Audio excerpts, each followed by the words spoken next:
Let us pray. Almighty God, we willingly acknowledge you as the supreme being, most gracious and most merciful. Look down, we beseech you, on us who are members of this Senate, and deign to assist us in the duties that we have to perform on behalf of our beloved country of Trinidad and Tobago. Open our eyes to see the truth, and help us to accept it with all its implications into our lives. Direct us, O Lord, in our deliberations, so that setting aside private interests, unwholesome prejudices, and personal affections, we may treat all matters set before us with honesty, courage, and conviction. Through all we say and do in this Senate, may we give glory and honor to your holy name, inspire confidence in our fellow citizens, and make a positive contribution to the peace and prosperity of our nation. Amen.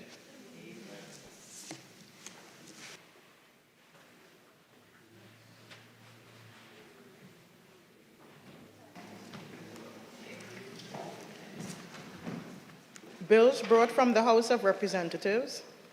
The Anti-Doping in Sports Amendment Bill, 2023. Minister of Sport and Community Development.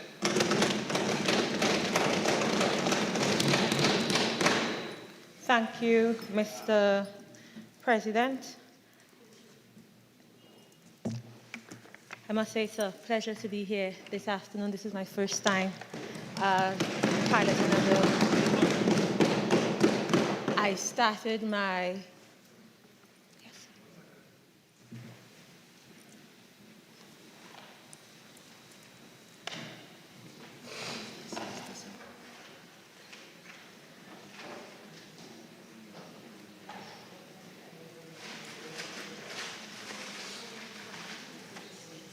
Mr. President, in accordance with Standing Order 62(1)B, I beg to move that the next stage of the bill be taken later in the proceeding. It's my first time. Thank you.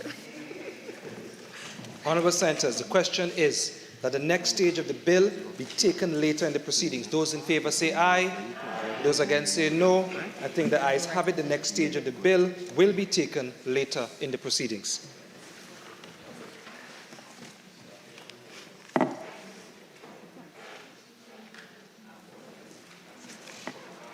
Honourable Senators, the question is that the Trinidad and Tobago Netball Association Incorporation Amendment Bill 2023 be read a first time and in accordance with Standing Order 62(1)B, that the next stage of the bill be taken later in the proceedings. Those in favour say aye. Aye.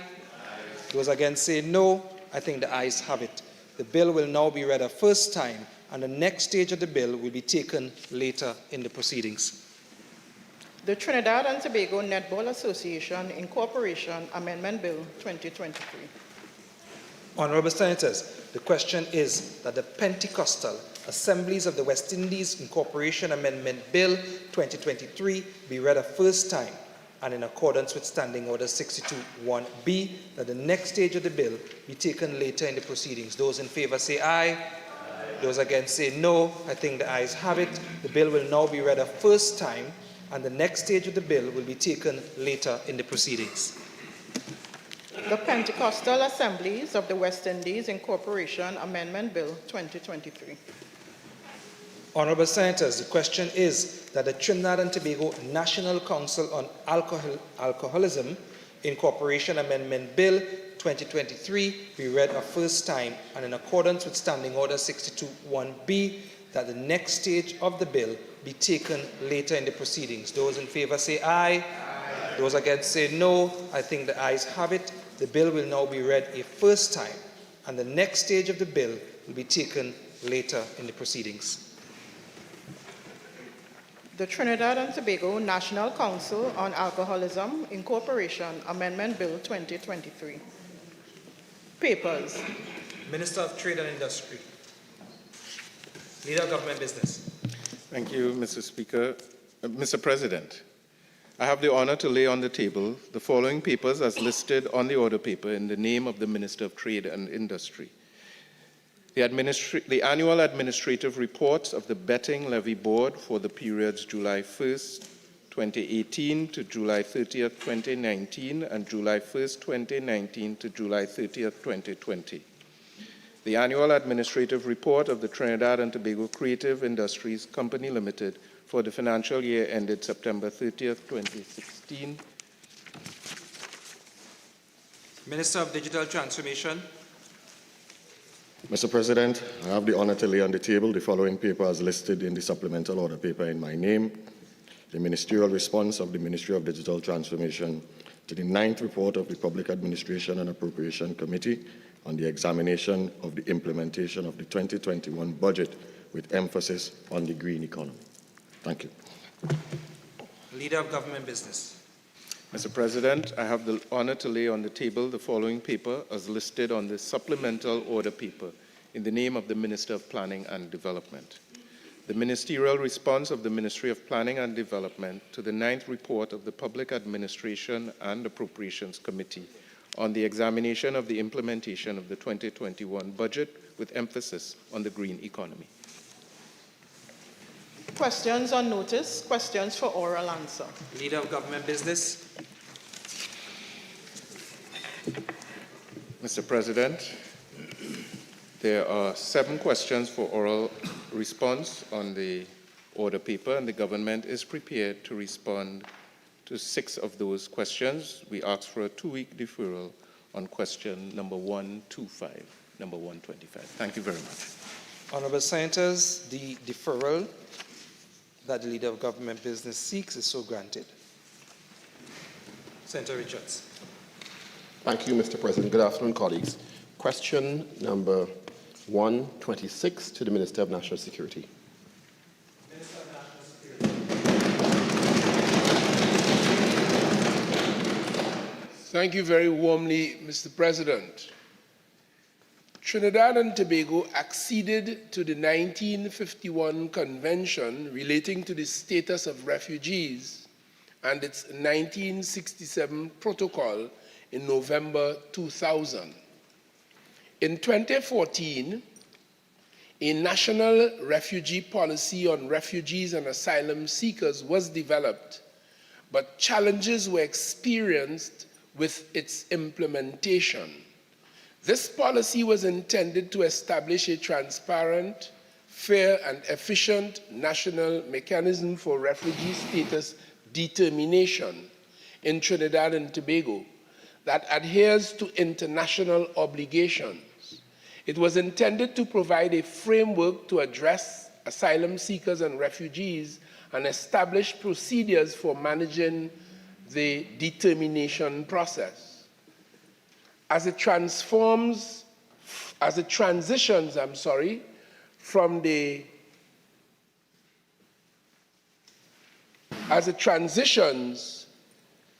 the United Nations High Commissioner of Refugees, UNHCR, to the government of Trinidad and Tobago, it was fraught with challenges. The government has reviewed and continues to review the position with the intention of formulating a model that will best suit our circumstances, considering contemporary migration trends and best practices. The implementation of a policy will require the support of all stakeholders in matters contributing to the refugee status determination process. The privileges to be extended to refugees and asylum seekers, and the subsequent voluntary repatriation, local integration, or resettlement in a third country. I thank you. Senator Richards. Mr. President, can the Minister identify the main challenges as he identified in his response to the implementation of these treaties and conventions? As I indicated, that was implemented in 2014. I do not have at my fingertip with precision the particular issues, but I am aware that it was sufficiently problematic to have required the review that is to be undertaken. Can the Minister identify if there is a timeline in the resolution of these issues, given the calls by several agencies, including the UNHCR, to classify, in particular, Venezuelan migrants as either refugees or asylum seekers, as they have asked on some occasions? Minister. As I indicated in my initial and first blush, the process will require engagement of a vast array of stakeholders and considerations of international trends, migration trends, and best practice. So it is difficult. It would be risky for me to offer a particular timeline as is being requested. I give the assurance, however, that we are moving with due haste. I have one more supplemental, Mr. President. I have one more supplemental. Yep. Yeah, thank you. Can the Minister indicate if consideration, given the responses and the issues to be resolved, given the calls by some of these agencies to identify the migrants, given the challenges they're facing under the even commendable government registration process as it stands, but the challenges that still exist with these migrants as they're presently classified, is the government giving consideration under this condition to the classification of these persons, even while the resolution is afoot, as the Minister identified, of the issues? Minister. I did hear passing reference to the migrant registration framework, which we introduced for the protection of all who would come hither at that time in 2018, when the government opened its arms to all persons who were in Trinidad at that time illegally, including 16,500 Venezuelan migrants, and they were invited to be a part of that process. Most, I presume, accepted it. Many did not. The bottom line is that we were able to classify them as economic migrants, and therefore we registered them, and they continue to be registered in that context. As I indicated earlier as well, when we come to some finality going forward, the determination of who is a refugee or an asylum seeker would be able to be come to with ease. And that would be done by the government and the people of Trinidad and Tobago in contradistinction to what now subsists. I thank you. Senator Richards. Next question. Next question. Yes, thank you. Question number 127 to the Minister of National Security. Minister of National Security. Again, I thank you most warmly, Mr. President. According to information received from the Immigration Division, as at June 2019, which is what the question posits, as a result of the migrant registration framework, there were 16,523 Venezuelan migrants. Persons were invited to re-register as at April 2021. It should be noted that the permit renewal has recommenced with effect from June 2023 for every one of them, except those who ran afoul of the laws of Trinidad and Tobago and or generated national security challenges, and indeed some have. As noted above, all Venezuelan nationals present in Trinidad and Tobago were invited to register with the MRF, Migrant Registration Framework, in June of 2019. This would have included legal migrants and illegal migrants. Non-registered migrants cannot be quantified. Nevertheless, the following persons will make up that unquantifiable group. Those Venezuelan migrants who did not avail themselves to the MRF because they would have established immigration status by other means through the provision of employment, study, and by applying for permanent residence in Trinidad and Tobago. Those non-registered migrants who have not yet otherwise engaged the attention of the Immigration Division. They would have made unauthorized entries into the country and have not yet been detected, and there are some of them. Those who are engaging the attention of the Immigration Division's Enforcement Unit on orders of supervision, the arrangement for this facility is that persons must periodically report to the Enforcement Unit at scheduled dates and times until their immigration status becomes regularized or until they are repatriated. These are approximately 500 in number from what we have discerned thus far. Those who, at June 9th, 2023, are at the Immigration Detention Center pending repatriation, and there are 27 of them. That is to say, 17 males and 10 females. For the purpose of clarity, it should be noted that the non-registered migrants living in Trinidad and Tobago are Venezuelan nationals who did not avail themselves to be registered within the context of our MRF in June 2019. Therefore, non-registered migrants comprise both legal and illegal migrants. Legal migrants are permitted entrance and include the following: migrants who are pending the outcome of applications for permanent residence in Trinidad and Tobago, migrants who are employed in Trinidad and Tobago under the provision of a work permit, migrants who are currently studying in Trinidad and Tobago under the provision of a student permit, spouses and dependents who are accompanying the persons I have just identified. In this regard, the Ministry of National Security and the Immigration Division continue to process these persons and their specific applications following the legislative and operational procedures that obtain for the relevant status.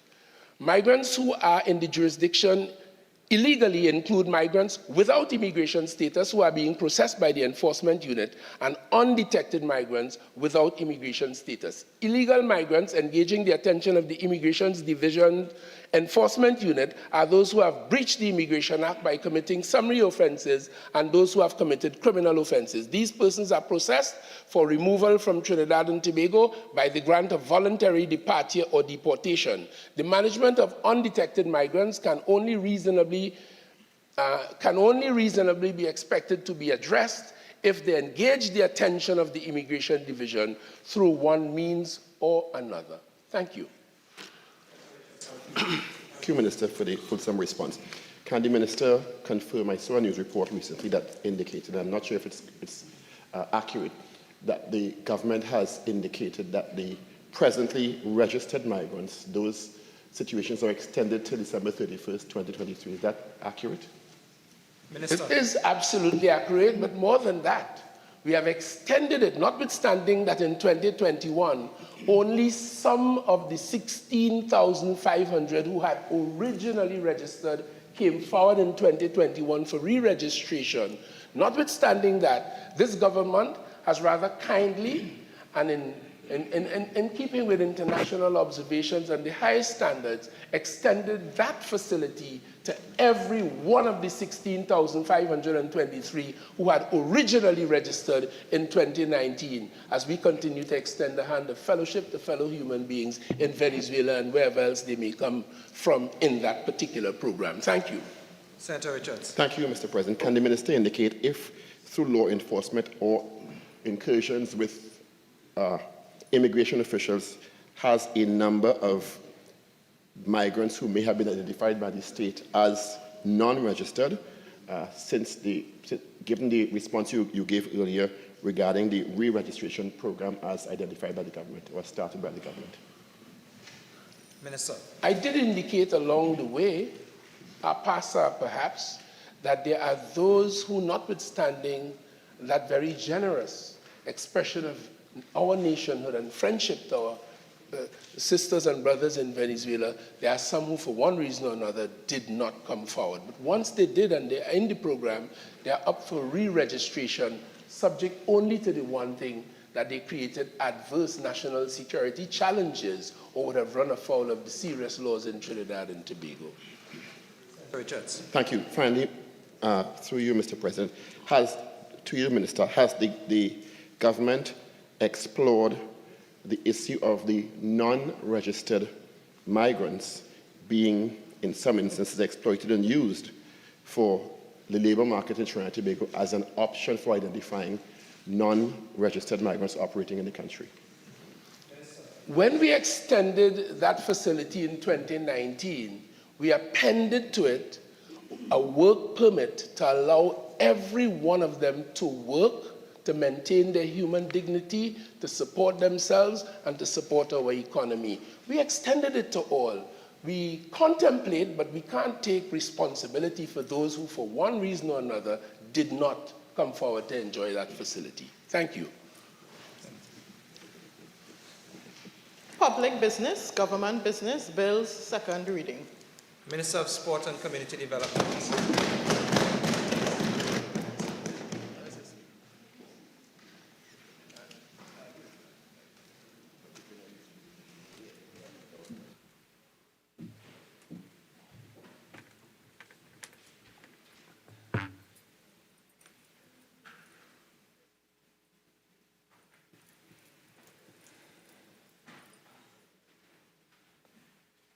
Thank you, Mr. President.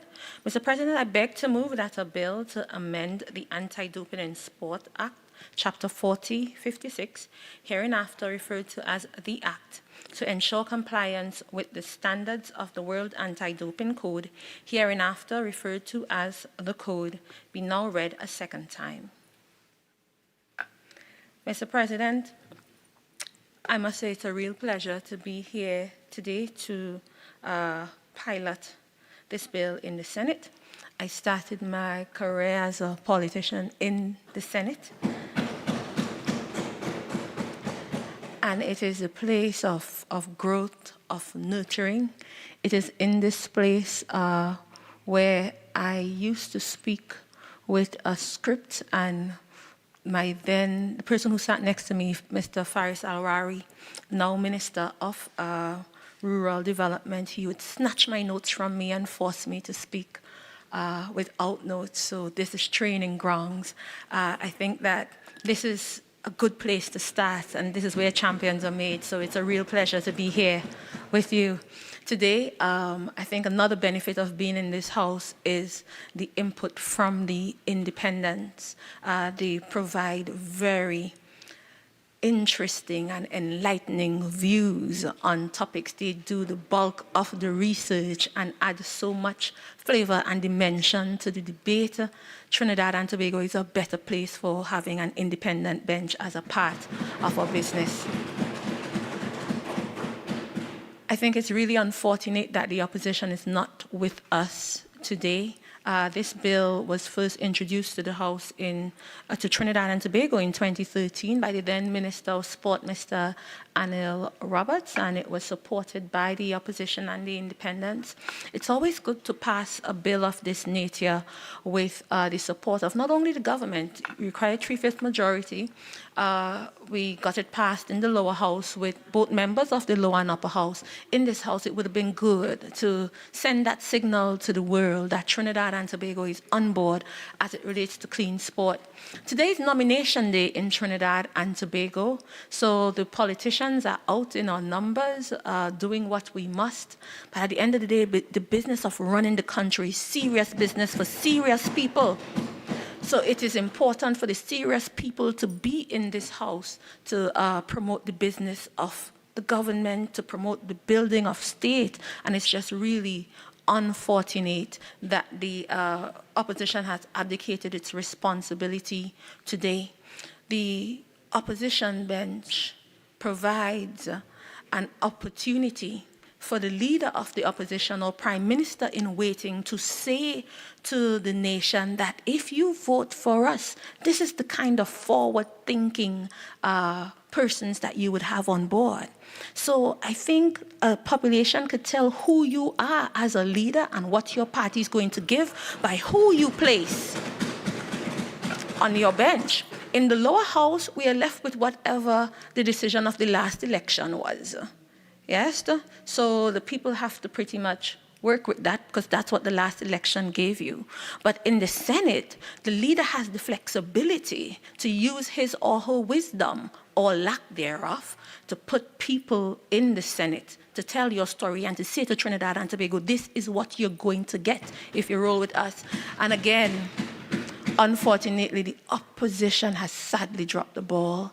We are here today to conduct the business of the people of Trinidad and Tobago. Sport is a very important part of our development. It's not solely about winning medals. It's about really maximizing the full potential of sport. And clean sport, promoting clean sport is important not only for our athletes, but for the little children who are coming up, for us as a people, because sport unites us like nothing else can. And we get to show the world our good side through sport each and every time. So this is an opportunity for us to show up and to show out and to promote clean sport in Trinidad and Tobago. Mr. President, the Trinidad and Tobago Anti-Doping in Sport Act, Chapter 4056, Act 10 of 2013, provides for the implementation of the UNESCO International Convention Against Doping in Sport, the establishment of the Trinidad and Tobago Anti-Doping Organization, the Trinidad and Tobago Anti-Doping Disciplinary Panel, and the Trinidad and Tobago Anti-Doping Appeal Panel, the promotion of an anti-doping environment which encourages positive behavior among participants in sport and dissuades them from using prohibited substances and prohibited methods. Mr. President, Trinidad and Tobago is a signatory to the UNESCO International Convention Against Anti-Doping in Sport, which was adopted on October 19, 2005, and entered into force on February 1st, 2007.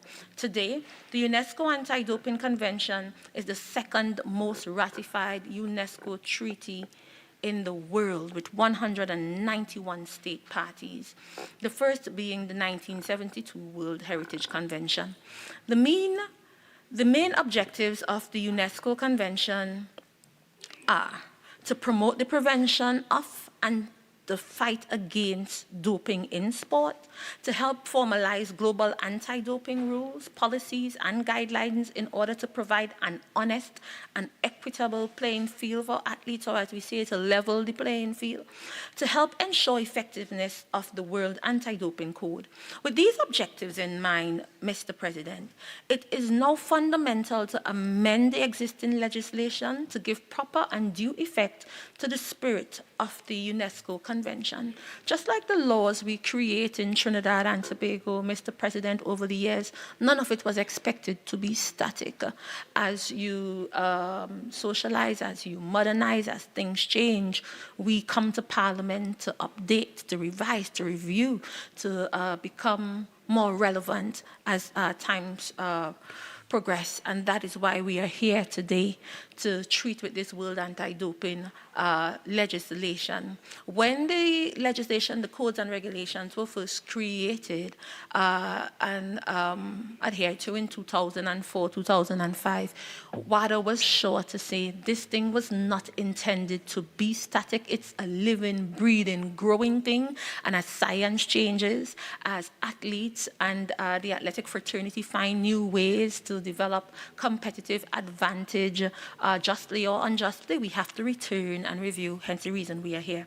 So, Mr. President, the World Anti-Doping Code is the core document that harmonizes these objectives and seeks to promote anti-doping policies, rules, and regulations within sport organizations across borders and among public authorities around the world. So this isn't only about Trinidad and Tobago, it's the Caribbean and the rest of the world. As an athlete, it's a part of sport to be the best. And after you're through being the best at the school, you want to be the best in all secondary schools and the best in your island, the best in Trinidad and Tobago, the region. It's an international thing. So we have to harmonize these rules and regulations so that we can give our athletes the very best. And we could provide a platform and an environment for other athletes to feel safe, to come and compete against our athletes and to train on our grounds. So it is designed to ensure, the code is designed to ensure that the standards are the same for all athletes and to prevent an opacity of rules and regulations where no one knows what the other one is doing to gain advantage.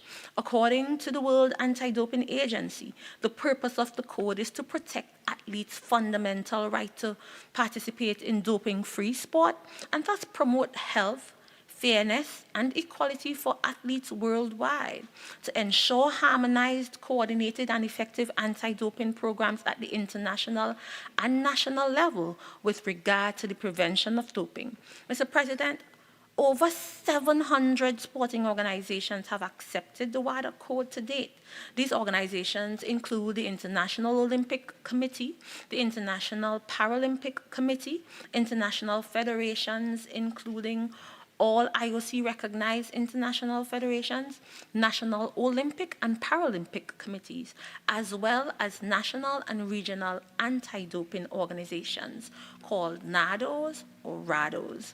This includes the Trinidad and Tobago Olympic Committee, which is among the signatories of the code and fulfills the responsibility of this country's NADO, or National Anti-Doping Organization, under Code Article 20.46, which identifies on one of our roles and responsibilities as to cooperate with the National Anti-Doping Organization and to work with their government to establish a national anti-doping organization where one does not already exist, provided that in the interim, the National Olympic Committee, or what we know to be the Trinidad and Tobago Olympic Committee, TTOC as we call it, or its designee, shall fulfill the responsibility of a national doping organization. For those countries that are members of a regional anti-doping organization, like we have here in the Caribbean, many of our Caribbean island states are part of the RADO. The National Olympic Committee, in cooperation with the government, shall maintain an active and supportive role with the respective RADO, like we have been doing with the Caribbean RADO, which has been so helpful to us over the years. Mr. President, the TTOC has done an admirable job in fulfilling the responsibility with limited resources through the National Anti-Doping Commission.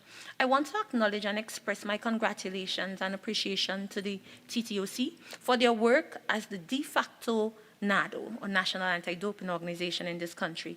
In the days preceding the country's hosting of the Caribbean RADO AGM last month, the TTOC held an education session for the presidents and secretary generals of all national governing bodies. Education remains a very important part of promoting clean sport because, as I said, as science changes and the rules change, we have to make sure that everybody's on board and understand what is really taking place. Because most times athletes or members of the sporting fraternity would say, I didn't know.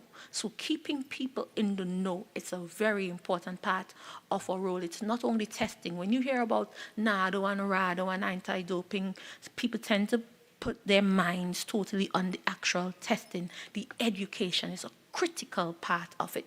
So the TTOC also hosted virtual education seminars with our athletes, awareness sessions with athlete support personnel, and anti-doping training for all media attending major events like the Olympic Games. In terms of legislation, the government of Trinidad and Tobago has taken extensive steps over the years to support the de facto NADO and to commit to continuing annual government funding to support their testing program, support for athletes in their development program, and all the other educational initiatives posed by the TTOC. I want to thank Caribbean RADO. As I said, they have been very instrumental over the years. I want to thank them for the outstanding work they have been doing in the region for the past 17 plus years. I can recall when in the midst of COVID-19, sporting in the world had been brought to a halt. I think I could even say a screeching halt because everything happened so quickly.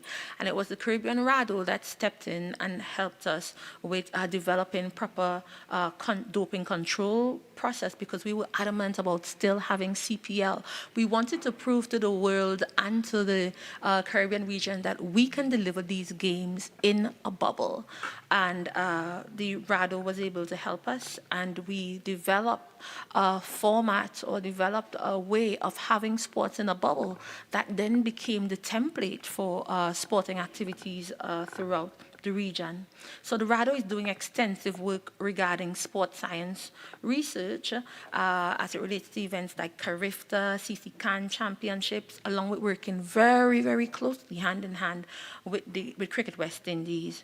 The TTOC has benefited from the Caribbean RADO in the area of anti-doping research. Only recently, the TTOC, as the de facto NADO, signed a third-party agreement with the Caribbean RADO to delegate results management and therapeutic use exemption application process to the Caribbean RADO. And this is an important point, Mr. President. When we look at what ought to be adopted, I listened to some members of the opposition in the lower house, and they think that because the legislation says you must have A, B, C, and D, means that every little Caribbean island country must have that. That's why CARICOM was developed. That's why a RADO was developed, so that if it's more economically sound and if it makes better sense to do it together, we can make it more cost-effective and deliver with a greater level of distinction as a unit in the Caribbean. So we've signed a third-party agreement with the Caribbean RADO to deliver some of what is required of us, and that has been working quite beautifully because it is quite an expensive exercise, with each test costing $1,000 US, and you're testing in and out, and then there's the different resources that you ought to have and equipment that you ought to have. Every single Caribbean island doesn't have it. We have to outsource some of it to Miami and to the US, even Jamaica, that is as mighty as it is. I had the opportunity to see the Jamaican operations earlier this year, and as much as they take tests, they also have to outsource to send some of the testing abroad. So we work together as a unit. CARICOM has worked out quite nicely for us, and especially working under the Caribbean RADO. So I want to salute Ms. Sullivan and her team at Caribbean RADO for the outstanding work. So, Mr. President, the TTOC is a signatory of the code, and the new amendments mandate the compliance of the Trinidad and Tobago anti-doping organizations. We must do three things, Mr. President: accept the code, which we have done; implement the code, which relates to the amendment of laws, rules, and policies to include mandatory articles and principles of the code; and the enforcement. But we must do the implementation or the legislation, which is what we're doing today, before we get to that place of enforcement, and we are well on our way. Only with full implementation can we then begin enforcement, as I said before, and that is why it's fundamental that we adopt the most recent, the latest code into law. That would be the code that was done for 2021. This is also in keeping with our national sport policy requirements for high-performance sports, which is to prioritize the implementation and institution of anti-doping and ethics in sport. Mr. President, Trinidad and Tobago has a long, strong history and legacy in international elite level sport. We have won 19 Olympic medals, including 3 Olympic gold medals. And even before I go to that, in the area of Paralympics, parasport, we've done quite well, and I'm pleased to take the time out to congratulate our special athletes who have done us proud once again. They have racked up 42 medals. They're going to be returning home at 1 a.m. Tomorrow morning, and as I leave here this evening, I look forward to going there to welcoming them at 1 a.m. because they deserve a hero's welcome. These are special athletes, differently abled athletes, and I think that the praise and glory goes out not only to them, but also to their persons from the Army, the Defense Force, National Security, people who volunteer, because it's a lot of work and commitment. It's a labor of love. And I want to salute Special Olympics Trinidad and Tobago because they remain in operation. They are active. They have competitions and activities in and out of competition season, because it's important to keep parents on board also. In Trinidad and Tobago, especially in some rural areas, parents with disabled children or special children tend to hide them. And this is a way of encouraging parents to bring children out. This is a major part of our sport for all policy. So it's good to not only see parents on board or see these athletes racking up medals, but also going abroad and representing Trinidad and Tobago, flying the red, white, and black. I am particularly pleased and extremely proud of Mr. Ferdinand Bibi and his team at Special Olympics Trinidad and Tobago. They go the distance. They do the hard work. So I really wanted to take the time out to congratulate them.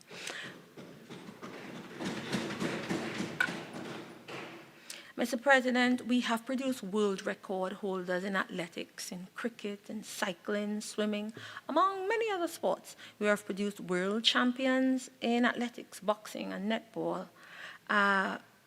And I must mention in cricket, where we have contributed to world champion West Indies cricket teams in both the one-day and the T20 formats. Notwithstanding this, for all our successes and victories, we have been robbed, or should I say we have been denied moments of glory over the years due to drug or dope offenders. Let's take, for instance, Mr. President, Cleopatra Burrell, a female shot put legend. She was denied an opportunity to throw for the gold medal in the 2012 Olympic final by one place. Nadia Osterpuk of Belarus won the gold medal, tested positive for drug use, and was disqualified. When the gold medalist was disqualified, the silver medalist was elevated to gold medal, the bronze medalist to silver medal, and the fourth place athlete to bronze medal. Cleopatra Burrell didn't get her 6 throws. All she can do, and all we can do, is wonder now what could have been if she had gotten the opportunity to get her 6 throws. It was retroactive testing of old samples that elevated our 2012 4x100 Olympic bronze medalists, as we knew and loved them when this act was passed in 2013 to silver medalists over the years after the race. These athletes were Richard Thompson, Keston Bledman, Mark Burns, and Emmanuel Calendar. Mr. President, when the bill we seek to amend was passed in 2013, we thought we had Olympic gold medal. We had 2 Olympic gold medals. It was retroactive testing of all samples that upgraded our 2008 4x100 Olympic silver medalists when this act was passed in 2013 to Olympic gold medalists. These medals were received only last year. And so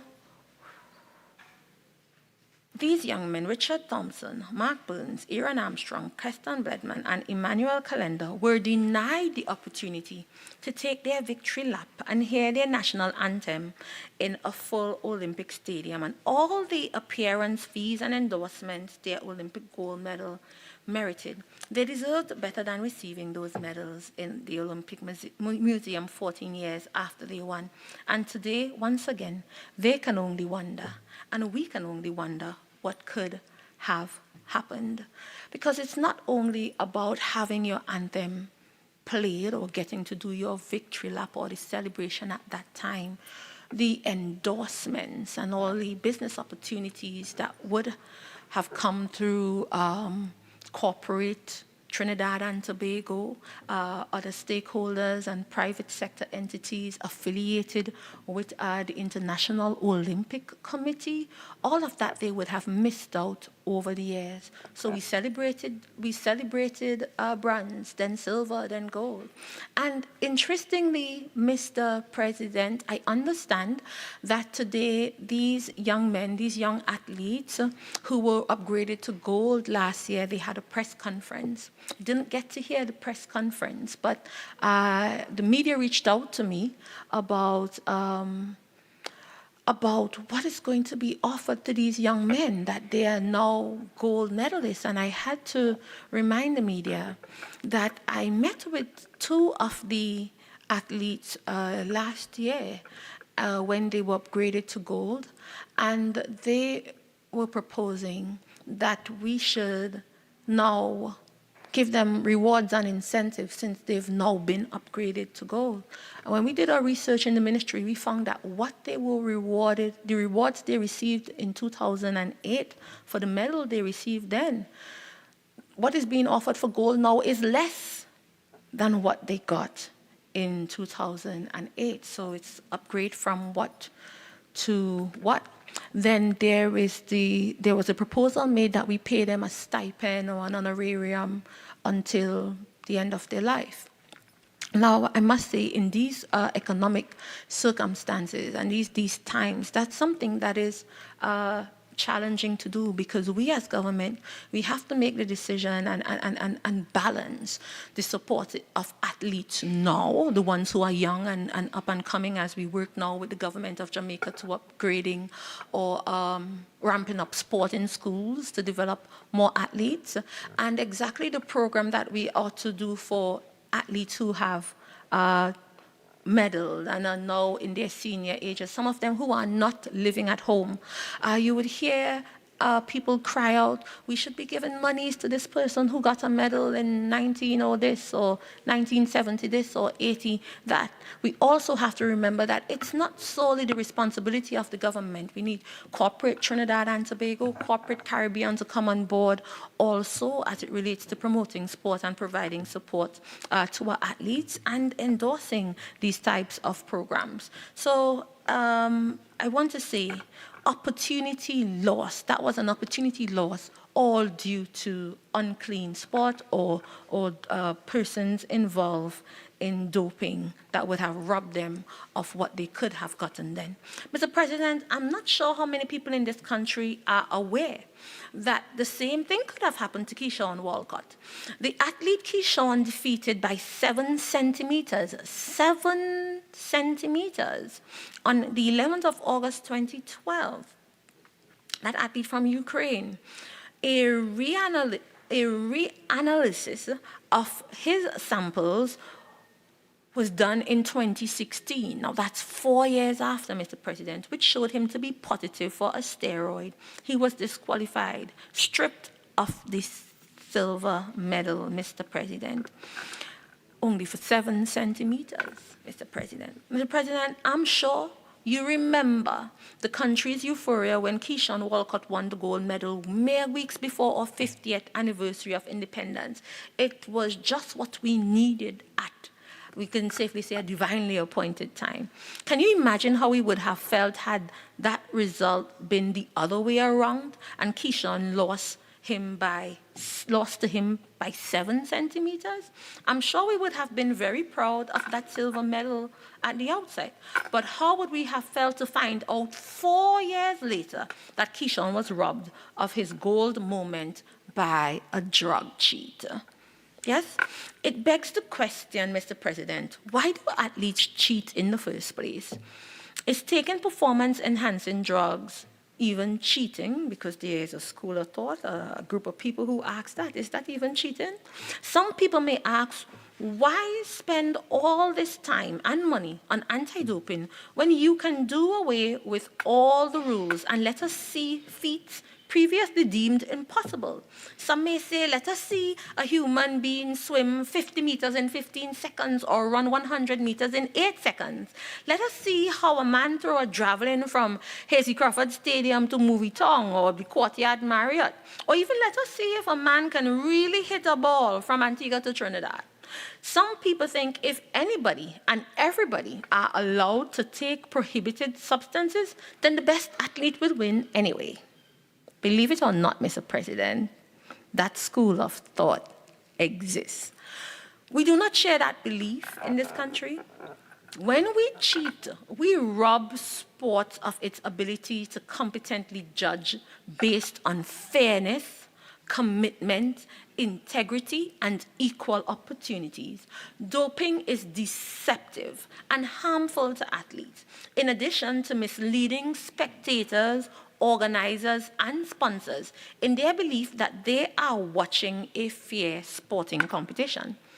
Mr. President, the public needs to understand that there is a set list of criteria for a prohibited substance or method to take to make it into the WADA prohibited list. In fact, there are 3 criteria of which at least 2 must be satisfied for a substance or method to be placed on the prohibited list. WADA lists them as follows. 1, it has the potential to enhance or enhances sport performance. It represents an actual or potential health risk to the athlete, and it violates the spirit of sport. The list is updated annually as substances are constantly evaluated to determine if they should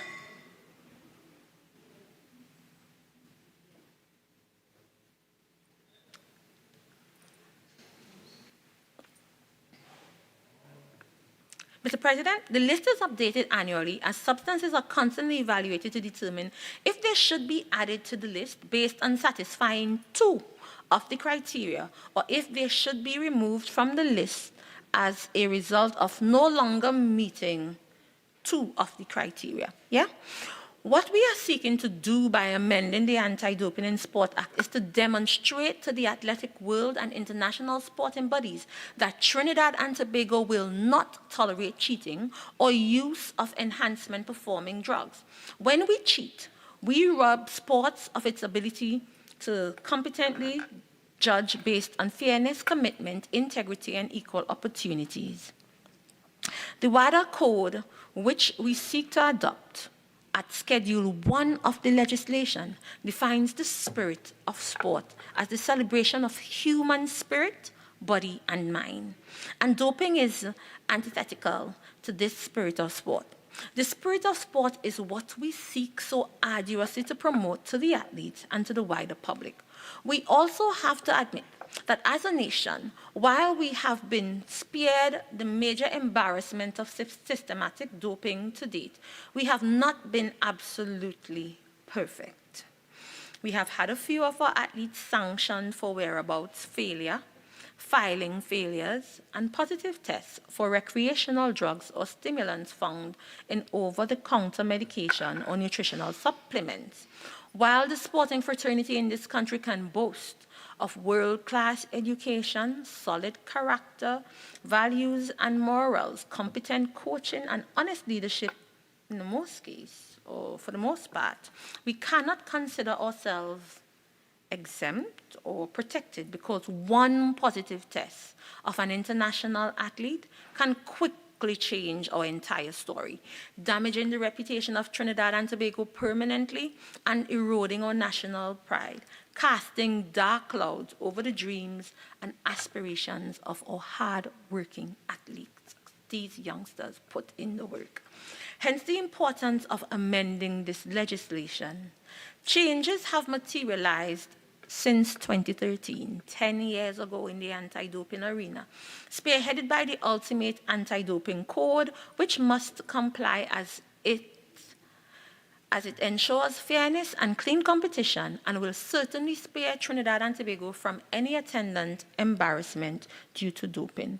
Mr. President, our country has been engaged in negotiations through the Sports Company of Trinidad and Tobago, which is under the remit of the Ministry of Sport and Community Development. This is our implementation arm, actually. And we have been engaging with the international governing bodies such as UCI and the ITF and FINA to use our flagship facilities as satellite training centers. You may note, Mr. President, that in November of last year, we received accreditation from UCI as we became the only UCI satellite center as a flagship development center for training and development in the Caribbean. So UCI is, yes, you want to give way? Sure. Just 2 quick questions, which you may have included in your wrap-up.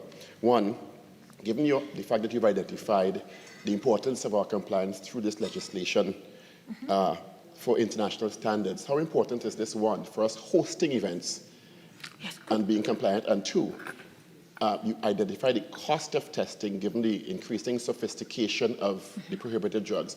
How much more resources, if any, are we pouring into that to keep our athletes in line? Thank you. Okay, good. I was going to get to that later, but you want to get to that now. No problem. Your first question was about, your second question was about how much are we pouring into that. Well, first we have to implement the law, have the law passed and implemented. And the law has some specific requirements where we must have the NADO, where we have, the NADO is already up. We have the compliance platform already operating, and they meet fortnightly to come up with exactly how we are doing this implementation.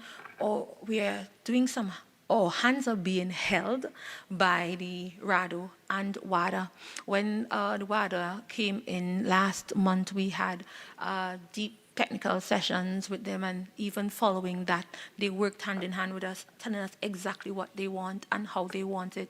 Of course, it is a very costly exercise to test in and out of competition season, hence the reason we do a lot of our work through the RADO. When we provide the yearly fees to the TTOC, which is operating as the NADO right now, and the government is prepared to make the necessary investment. Just like Jamaica, it's going to take steps for us to get to a place where we are actually running the full gamut of testing here in Trinidad and Tobago. We start with, when I went to Jamaica, I saw a trailer. They use a trailer as a testing site. They collect and then they send out to Miami. We work hand in hand with Jamaica and the rest of the region, and hopefully we get to that stage where we ourselves can do that type of collecting and sending out. We must also admit that in Jamaica, many of their athletes are stationed at home. In Trinidad and Tobago, a lot of our athletes leave and go to university in the US or somewhere else where they feel like they have a better opportunity. And then it's also part of our culture, and where we naturally think that there's a better life out there in any area. So we have some athletes who train here at UTT. We have some athletes based at home, but for most of our elite high-performance athletes are based abroad, so they do their testing where they are anyway. Yes, your second question had to deal with, remind me. What is this preventing us from hosting? Well, we can host. It's important that we pass this legislation. It makes it better for us to be able to host. Because let's say somebody comes here and participate in the games and they've broken a record. We want to make sure that that was done so fairly, and that if somebody broke the law or wasn't operating in compliance with WADA Code 2021, that they would face the necessary penalty, because it's now a part of this legislation in Trinidad and Tobago. It would be really unfair, and I think even a shame, for somebody to come here, break a record due to doping or some kind of unfair practice, and we are unable to do anything about it because we haven't adopted the new legislation. So that's important not only for our athletes, for our reputation as a country where a major part of our mandate or sporting policy and our drive as a government is to develop these facilities so that we can be flagship facilities or training and development hubs for the region. We want to host. We want people to come here and train. So we must create an environment which the legislation is a major part of it, that is conducive to attracting that type of business, that type of investment, and that type of interest. We want to say Trinidad and Tobago is a place to play and a place to practice sport in a clean way. It also sets a good example for the school children and the young ones who are coming up. Yeah? All right, so with the cycling center, we've already attained the support of UCI and the accreditation. We're the only one in the Americas. We're the 5th one in the world. And back then, we used to always have to send our cyclists out to Switzerland. I mean, it's going to take a while before we get to Switzerland's level, but we know that we are working on a program with UCI so that cyclists can come to Trinidad and Tobago and do the training that is just as good as Switzerland. I had the opportunity to witness, I think it was last month, our national championships. And countries like Barbados and Jamaica that don't have facilities of our standard, they came to be a part of all national championships. So their pointing system and so on is going to be done by us here, was done by us here in Trinidad and Tobago, because they're utilizing our facilities to have their national competition too. And I think that that is good for business, it's good for sport. It gives our athletes the opportunity to compete against others right here on home ground, and it gives our officials the ability to increase their ranking and their points by their engagement in these games. So we're doing the same thing with the National Aquatic Center, with FINA, and we are well advanced in our relationship and the processes of making the Racket Center up in Takariga a flagship training station or training center for ITF. They've worked with us on the structure, on hiring the right people, and making sure that the right things are done. So Trinidad and Tobago, I say government after government, have been making that investment in our facilities. We are upgrading Hasely Crawford Stadium right now as we speak. Not only... Minister, you have 5 more minutes. Oh, wow. Not only for Commonwealth Youth Games, thank you, Mr. President. 5 minutes in the Senate, in the lower house, we get 15 extra minutes. But I'm thankful for the opportunity to be here.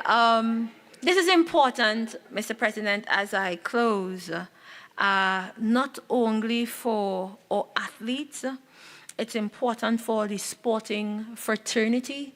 I want to the sporting fraternity, not only in Trinidad and Tobago, but throughout the region. As much as we look to Jamaica as a big brother or big sister in this area, in athletics and in anti-doping, other countries, the smaller countries in the region, are also looking up to Trinidad and Tobago. And our athletes have been performing outstandingly. And people are wondering, what is Nicholas Paul doing? Is he taking something? You know, people want to know. Out of nowhere, this guy came and is ripping up all these records. Our cyclists are doing particularly well. And we're also breaking into different sporting disciplines that are not usually traditionally what we do. You have judo, you have sailing, you have dragon boats, you have so many different areas that we had not been accustomed to participating in, and people want to know where these small folk from the West Indies coming from with all this skill. So the attention is on us. Yeah, so we want to stand up to muster. We want to stand next to our brothers and sisters in the region and in the world and saying, we are good. Yes, we are really, naturally, world-class good. We've been putting in the work and we've been doing so in a clean way. Yes? So I want to thank the Attorney General and his team at the Office of the Attorney General, the Ministry of Legal Affairs, my technical team here in the Ministry of Sport and Community Development. We have Gabriel Jesus Mactier. He is our Director of Sport, and he has been a part of this journey for a mighty long time, longer than I have been. He's been doing outstanding work as our Director of Sport. We have Rickson Powder, who is now our national point person. We didn't have one before. So this is the person that WADA calls. This is the person that the RADO call, representing Trinidad and Tobago, and he has been focused on getting the business done. He's been with us for about not 6 months yet. And we have a new legal officer who is really passionate about this work. Her name is Ms. Shariza Khan. Outstanding, extraordinary public servants. So I want to salute my team. I want to salute the different entities who have been supporting us in the compliance platform, TTOC, Mr. Ali from TTOC, all the folks. It's a labor of love, and you see patriotism coming alive. People like Brian Lewis, who had been the former president of TTOC, Diane Henderson, Annette Knott. The list goes on and on and on. I tell you, I've been in youth, I've been in tourism before, but sport has been a beautiful place to be because people come on board for the love of the sport, and they understand the concept of fair play, and they apply that positive attitude to all that they do. And it's just a really beautiful place to be in having people who work for the love of the industry. So, Mr. President, members of the team here, fellow colleagues, we look forward to your support in passing this legislation so Trinidad and Tobago can truly be seen as a place for clean sport, not only for our athletes, but for the sporting fraternity, not only in Trinidad and Tobago, but for the rest of the world. I thank WADA also for holding our hands and getting us to this point, and I look forward to your support. Thank you very much. Minister, before you exit, there are 4 magic words. Thank you very much. Thank you. Honourable Senators, I shall now propose the question for debate. The question is that a bill entitled An Act to Amend the Anti-Doping in Sports Act, Chapter 4056, to bring in compliance the non-conformities of the Act with the standards of the World Anti-Doping Code be now read a second time. Senator Dayal Singh.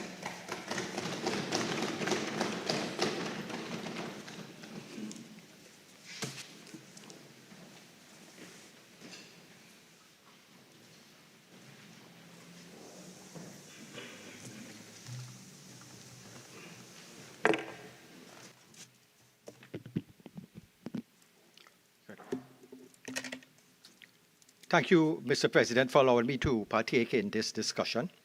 And I am proud that our country is gearing up to host the 2023 Commonwealth Youth Games from August the 4th to 11th. So today we are rushing to pass this anti-doping in sports amendment bill. And we are rushing because we have to get it in place for this event that we are hosting. So it was there before, and since the minister at the time was Minister Anil Roberts. I think it was in 2013, I think it was, when he actually brought this law, and it was fully proclaimed in 2015. And we know that even though this was proclaimed, there were other things to be brought into place. So we have been tardy, but sometimes we need to be tugged from the outside to do what we are supposed to do. So even with the FACTA bill, we were mobilized into bringing this forth. Even this, we were mobilized. So I have to thank the Minister of Sports for bringing this in, and I wish she actually had more time because I was really enjoying this her talk. But this bill is really an anti-cheating bill. It shows us globally we have a culture of cheaters, and we need to address this. We have a doping epidemic. It affects every race, nationality, and sports is a big business. Sports, even now, we have categories where sportsmen started using testosterone since the 1950s. And we remember sporting scandals. Now we are even faced with sex changes, the transgender movement, who are now actually going into the female races, and even WADA may have to come out with some statement that chromosomal, our chromosomes determine our sex, or either have a separate sort of race and field or movement where you can have transgender. So we are now moving to different things in sports. And this is why WADA had to do their revision. They have a work in progress. So even though it was around 1999, I think, they were actually pushed into bringing their views forward, and they were pushed into this when there were some scandals in France, and there was the scandals in France where there was the Tour de France where the bicycle, the Festina cycling team had great, it shocked the world where they were using prohibited drugs. So therefore, it was early 1990, the IOC convened the World Conference of Doping in Sports, and there was emerged the Lausanne Declaration, and now we are here today with the different bodies that exist. And the bodies that exist didn't come right away. It was really an inconsistent inconsistent judgments handed out, inconsistent enforcements by the IOC, which led to them having now to be foremost in pushing for a world anti-doping agency, the WADA. They also now had some inconsistencies, and persons actually cried out, and they got the Court of Arbitration of Sport, CAS. And then again, you found mistrust. Persons kept saying that they were cheated. Persons kept saying that they keep moving the goalposts. And you have the ICAS now, which actually serves as the arbitration body. So that's some of the history. But the fact is, we have to keep up, and they have to keep up with the changing things that are facing them, the changing modalities that are facing us. Because we were looking at just drugs. And if you're looking at drugs, that's one thing. We mentioned hormones were there, testosterone was there since the 1950s. Remember sporting scandals. But even after that, we found that other things were being used. People were actually taking out your red blood cells, storing it, freezing it, and giving you back it. So it has reached to that level. They were using medication that were there for the normal public. And we know Trinidad is a country where even in Carnival, doctors, healthcare givers have been approached by persons. Doc, I want a buffer for Carnival. They have been asked to get anabolic steroids. Some ladies come, they want weight loss medication. So even here in Trinidad, we have to be careful. There are things out there circulating that we would be surprised that is given. I remember once there was a patient came to me telling me they got an anabolic steroid that was actually a veterinary medicine. It was made for I don't know if it was cows or pigs. And they got that and they were using that quite willingly. The doctor told them this is what was available. And we have to be aware there are things out there that we have to look at what people may be willing to put themselves through to look good or even to win competitions. But I remember the days when Hazley Crawford graced our screens and the pride that I got from him. Years ago, when we saw him there, and as that gentleman winning the 100 meters race. And I always look at him as, we didn't have our Trinidadians using any sort of medicines, anabolic testosterone. So he won the 100 meters, but regrettably he couldn't manage the 200 meters because he was forced to pull out mid-race. Not only that, someone who occupied the same chamber actually won in 1964, Wendell Motley, who served as a senator. He won the 1964 Summer Olympics, and he won silver medal, he won the bronze medal. So therefore, we have seen in Trinidad and Tobago and persons who made us proud without using anything. We have heard the Minister of Sports tell us about persons being cheated. And this was so, persons being cheated, and months after, even 4 years after, Kishon realized that he was being cheated. He was cheated. And you see, this serves to look at WADA. This serves to look at these international bodies. Are they doing their checks quick enough? Is there some sort of discrimination? And this is where we have to remember the minister and ministers of sports worldwide. We need to look at these bodies to see, are we getting what we really are in for? So we have to realize WADA has tried and attempted to bring some fairness and transparency back into sports, but even though they have been existing since around 1999, the figures are still increasing where people still flout the laws, people still go and use it. So they are not getting their message through. The fact remains is they are still having persons use it, and up to 2022, there was a major corruption in the skating event that in the Chinese Olympics. So even when I read Obstruction of Justice, the arbitration process for anti-doping violations during the Olympic Games by Andrew Goldstone, he says the sharp increase in positive substances results among Olympic athletes makes it clear that the campaign to eradicate the doping has had little effect thus far. So I have to agree with him. So therefore, winning seems to be such a big factor that the cheaters come in and use anything possible to try and see if they can win. So persons behind the scenes may try to control who will enter, who will have a chance. You find that geopolitics may also play a big part, with nations wanting to show their citizens are their best. The Cold War race saw race for the moon. We saw Russia sent a dog, Sputnik, then the US had the first man, Neil Armstrong's footprint on the moon. So geopolitics, we found that nations like Russia was trying to compete. Other countries were trying to say, our citizens were the best. We remember Germany had their times when they wanted to create a superhuman during the Nazi era.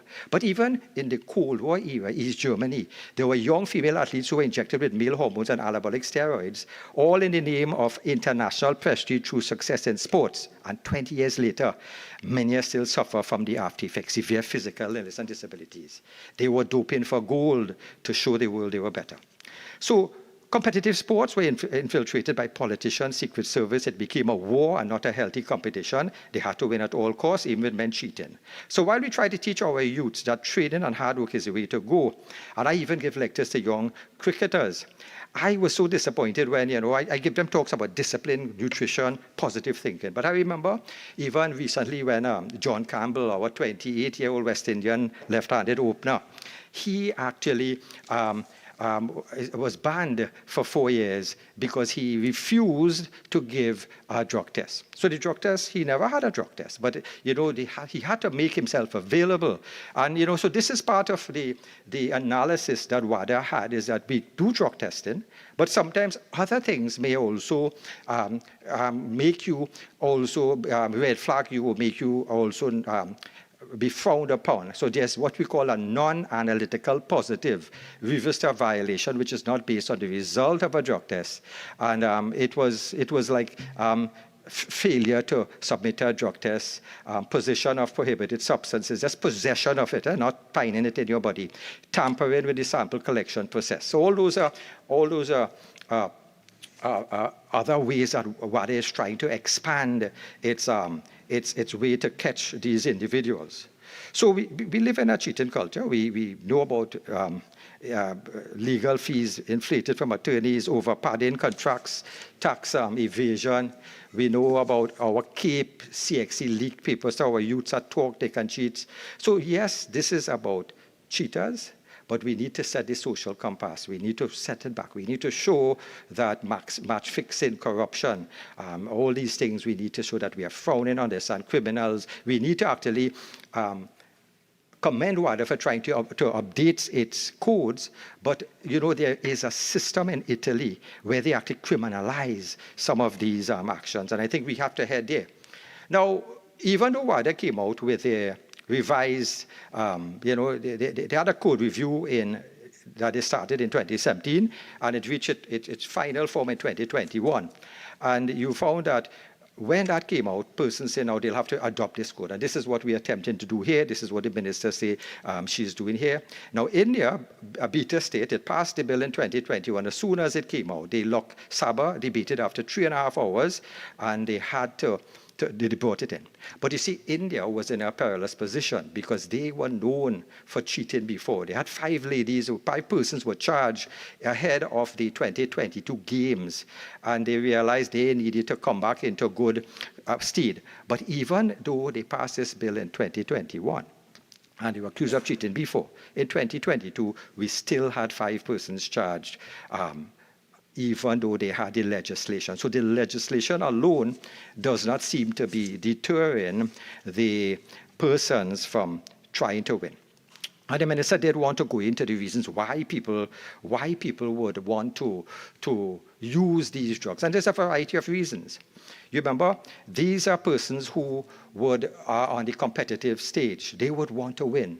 Sometimes they are pushed by their managers, and sometimes they may give in, sometimes they may use it, sometimes that success that they would get, that rush, this is something persons would think that, okay, it's normal, other people are doing it, and they would tend to do it also and use it also. So therefore, I am saying that I would have to support this bill because we have to rush it in time for our games, which is coming on board. But I would have rather more time to be able to add in other factors that I think would have helped this bill. So I'm hoping somewhere along the line, somewhere in the future, this will have to make a turn back where we would be able to now, to push in some other ideas that, because I think water needs to be watched at all over the world in terms of are they keeping to the standards. And the past it have shown that they have not kept to the standard, and I have some examples I would quote. Now, I've heard some people say sports builds character, and the idea that sports builds character. But honestly, sir, I have to quote from Sharon K. Stoll. She's from the University of Idaho, and she and her colleague Jennifer Bella of Eastern Michigan University. 10 years they have been studying, more than 10 years actually, they've been studying ethics in competitive populations. She has a book on sport ethics. And the thing is, she found in her research that sports can build bad moral character. This is what she found. This shocked me because I would be telling my patients, get involved in sports, learn to lose as a team. So when later on you have to face life, you have that collective thing. But she's actually this research person. So therefore, what she found is when she looked, she has a PhD in sports philosophy. And she said, and this is her termination, many jocks are deficient in moral reasoning, which governs honesty, fairness, and responsibility. So she said, in sports, we have moved away from the honorable behavior. And people are now have the emphasis of winning at all cost. So she did studies, 17-year studies with 72,000 athletes to find out questionnaires about them. So she is operating from the Center of Ethical Theory and Honor in Competitive Sports. And one of her studies actually showed, even though her study showed while athletes have traditionally scored well for values such as teamwork, loyalty, self-sacrifice, and work ethic, they have not done as well in moral values such as honesty, fairness, and responsibility. As you say, prominent athletes are behaving badly. You have rapes, brawls, drug abuse are very common. So she studied it, and she did a study in 28 countries, and she looked at 6th grade students, those involved in sports and those not involved in sports. And she followed them when they reached 12th grade. And when they reached 12th grade, she found that the ones in sports had lower moral reasoning score, which was shocking. And also her studies show that those in a team that were actually gaining money in team sports scored lower in moral reasoning. Individual sportsmen scored higher than a team, probably because an individual is not influenced by trying to win about his colleagues, so he wouldn't want to take something to outdo them. Female had a higher score than men, but we know that. Females are generally less corrupt, which we have seen in the idea of corruption index. So therefore, and persons who involve longer in sports, they tend to cheat more. They tend to have the usage of this more. Sometimes to hang on to the game, they may now think, let me use something. So this is very interesting, this study. And why I want to bring this study is really to show that this study shows us that, it is to be, the corruption is pandemic. We can't just look and see that it's in a certain profession, it's in a certain, certain people look at and say, well, you have corruption in business, in contractors and whatnot. So even sports will have sporting individuals. This study shows that. So what that shows us is that human nature, persons, it doesn't matter your profession, how you look, what you do, anybody will have that ability or the idea that they would want now to cheat, that they would want to try something illegal. Therefore, this bill prevents that. Procurement legislation looks at another aspect. So the whole idea we have to look at is human beings on the whole, they need laws like this to keep them in check, right? So I want to go on now, showing that sports itself, and don't look at sportsmen as the pinnacle. I mean, we had good examples of our sportsmen who served. We had Derek Murray who came out, he went into business. We had some cricketers who went out. We had sportsmen who actually made us proud.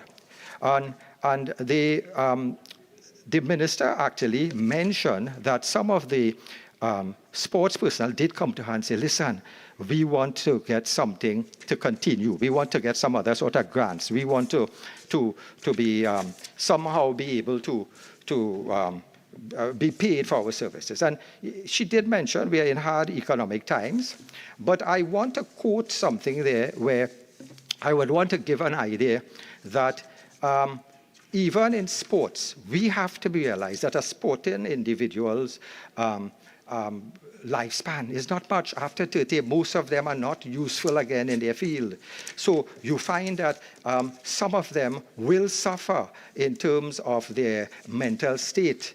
And even Sugar Ray Leonard, after his boxing career finished, he went into depression, and other sportsmen said their world was their whole sporting activity.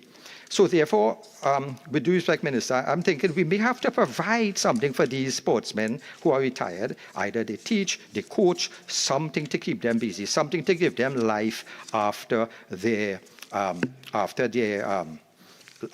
sports conditions. Because Sugar Ray Leonard said he had a loss of identity. And imagine that you serve your country at the age of 30, you have nothing to do. We have to retrain them. We have to teach them how to do how to use their money and save it. And this is what we need to do, market them properly. This is what we need to do with tourism. So therefore, so if I look at the WADA and what it's attempted to do. Now, WADA had different sort of retreats where they tried to see if they could improve it, because they know that even though they were trying it since 1999, people were coming up with new techniques, people were coming up with new drugs, people were doing things just to get away, just to teach managers, and managers abusing children. And this is why I get angry about, because in the 2022 Chinese Olympics, China Olympics, there was a 15-year-old skater and a skier, and she was put on drugs. She was put on a heart medication. And this is frightening in the sense that if this was, it's Kamila Valieva. So she entered the Beijing Olympics, and she was put on a drug called trimetazidine, which is for heart. It improves the blood flow for the heart. It's used for dizziness. And they put her on this. So this, to me, is child abuse. Would they be charged? Would the UN come and say protection of children come out and speak out about this? Was her parents also involved in this, or was it just the managers' influence in this? So this is where sports has reached, where our children are abused.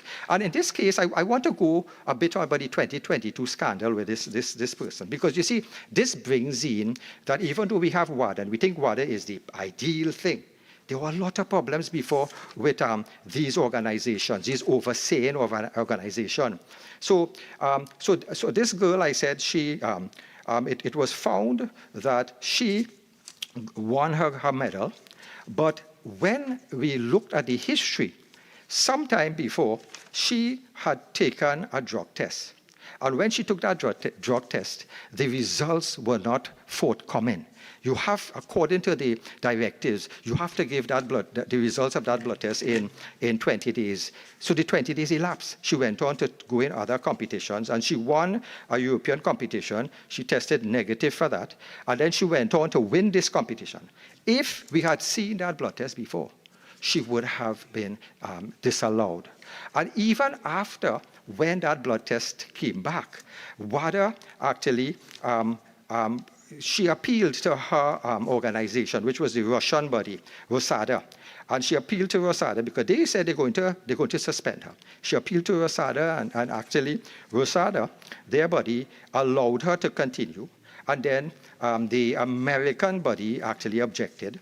And then you found that, again, she now appealed to the arbitration body, and they allowed her. They say because of her youth, and they can't deny her that. They say because she's a minor and she's protected under code, and the damage, her reputation would be damaged if she's not allowed to continue. And this test result came back late, not giving her opportunity to respond. So here we are. different organizations now agreeing and disagreeing. And obviously, the American organization had every right to do that because they had, at one stage, banned their own sports persons. And now look what happened to the Russian girl. Remember Sha'Carri Richardson, this Afro-American sports person? Excellent person, but she was banned because of marijuana in her system 6 weeks before. So that's unfair. She was banned. But here you are, Russian, weren't allowed to continue. Jessica Kalalang, 8 months wait. She had to wait 8 months wait before because they found a substance in her. And 8 months she had to wait before they came back and said that substance was really due to some cream you used, went to her body. What did that do? It destroyed her career, it destroyed her teammates, it prevented them from going forward. So this is why USADA had every reason to now say and be angry how the discrepancies being treated. So we have to look at this thing. Even there was a 13-year-old Korean Yem Lim Kim. So, Senator, we've had enough examples. Sure. That you've given in relation to how doping can occur and the effects that it have on the athletes themselves. So I invite you now to move forward in your contribution. Thank you, sir. So I just wanted to clarify there that we need to be looking at these organizations who treated persons unfairly. So even though they are here, we have to keep an eye on them. We have to keep an eye on them because you don't know, suppose one of our athletes are treated badly. So therefore, I want also to make mention that even when I looked at the list of drugs that, you have the list of drugs that were banned. And so what was strange that even the list had expanded because you have now certain medications that were not on the list, and it changes in the body to actually a substance that could actually enhance the performance. So all these are difficulties that the WADA had to face, had to know to go ahead to change their whole way of doing things. And we have to realize that the fact remains that there was even a case where in the 2002 Winter Olympics in Salt Lake City, Alan Baxter, British athlete, his bronze medal was taken away because he used a Vicks inhaler. So this is why we need to keep up to what's going on. Now, I tell myself if my child is an asthmatic and with the dust we are having now, the Sahara dust, etc., and he uses a Ventolin inhaler, he might be treated badly. But we see that the section 4.3.1.3 actually realizes, according to the Adams list, we are looking at data provided for therapeutic uses allowed. So persons who are on a medication, they have to provide that information before. But when I realized that even the fact that WADA did revise some of its policies, because remember WADA changed its policies and its codes in 2003, 2009, 2015, and in 2015 they realized marijuana is now a recreational drug, and I think the minister did mention something about marijuana. So they actually, their threshold of 50 nanograms have now gone up to 150 nanograms. So therefore, but athletes have to know they have to stay out this for a month, and also now WADA now increase now their non-analytical assessment to intelligence gathering from police, from postal, from defense, which is, so it's not really just testing, you're looking at other avenues. Someone who wants to come back and retired, they have to give a 6 months notice and testing has to be restarted. So therefore now, a very difficult, what I consider difficult position for some of the athletes. They have to actually give where they would be in 3 months before an event, 1 hour a day. So they will have to say, well, you can find me at this hour at so and so place. This is a very difficult thing to do. So I think this to me is something that's a heavy burden, but again, for to try to get the corruption under control, I think WADA has it. So imagine if a young athlete goes partying one night and he's tired next day, you can't find him. So this to me is a burden, but they had put this in. So then, if you remember, sir, that the scandals that came about for this was the Festina scandals where they had a bicycle cycling team in the 1990 Tour de France. And why I want to bring this up, because in that case, the soigneur of the French Festina team was arrested, and I want to read how his arrest was. On Thursday, the French-Belgian border, the customs officials held him for carrying banned substances. Now, the minister did say our whole country, our name could be sullied if this is so. So before we have all of this event, I am saying we may need to beef up our customs officers. We may need to beef them in what may be coming in. Things coming. I mean, our customs officers have a lot to desire. We know guns and arms coming, but they have to be on the lookout for any team coming in that we would be able to make sure that they are not bringing in these prohibited substances. So this is something that I think we need to also work with this ministry. The other thing I have to look at, sir, is the fact that, under the list of prohibited medication, you also have, I'm saying, like diuretics, Lasix. People use that to clear the drugs from their body. You have anabolic steroids. I mentioned the Ventolin spray and hormones that are available. So those are things that we have to look out for. People coming in with it will have to give a reason why they are having it. And clause 4.31 looks at the prohibited persons. But remember, it's easy in Trinidad where people could mail order stuff, suitcase traders can bring in stuff. So therefore, we have to be able to tell our youth that, that it is not okay to teach, and the damaging substances, people who do that should be punished. And this is why I love this legislation, that we have to send that message. But it is really an education to the Ministry of Education, along as Ministry of Sport, to start in schools, because the study I mentioned before shows it is a mindset where people who, their moral judgments may be corrupted, even though they're in sports or whatever. So we have to look at that mindset of these things.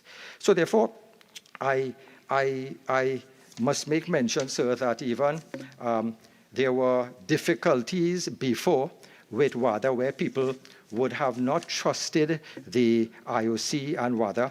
And in cases like this, I think we need to keep looking at them, nudging them that they may need to change their laws, they may need to bring their codes up to date. And even look at in 1987, when Ben Johnson, a Canadian sprinter, Jamaican born, again, he slipped through with this. So our difficulty remains, who do we test for? It's costly to test for everybody.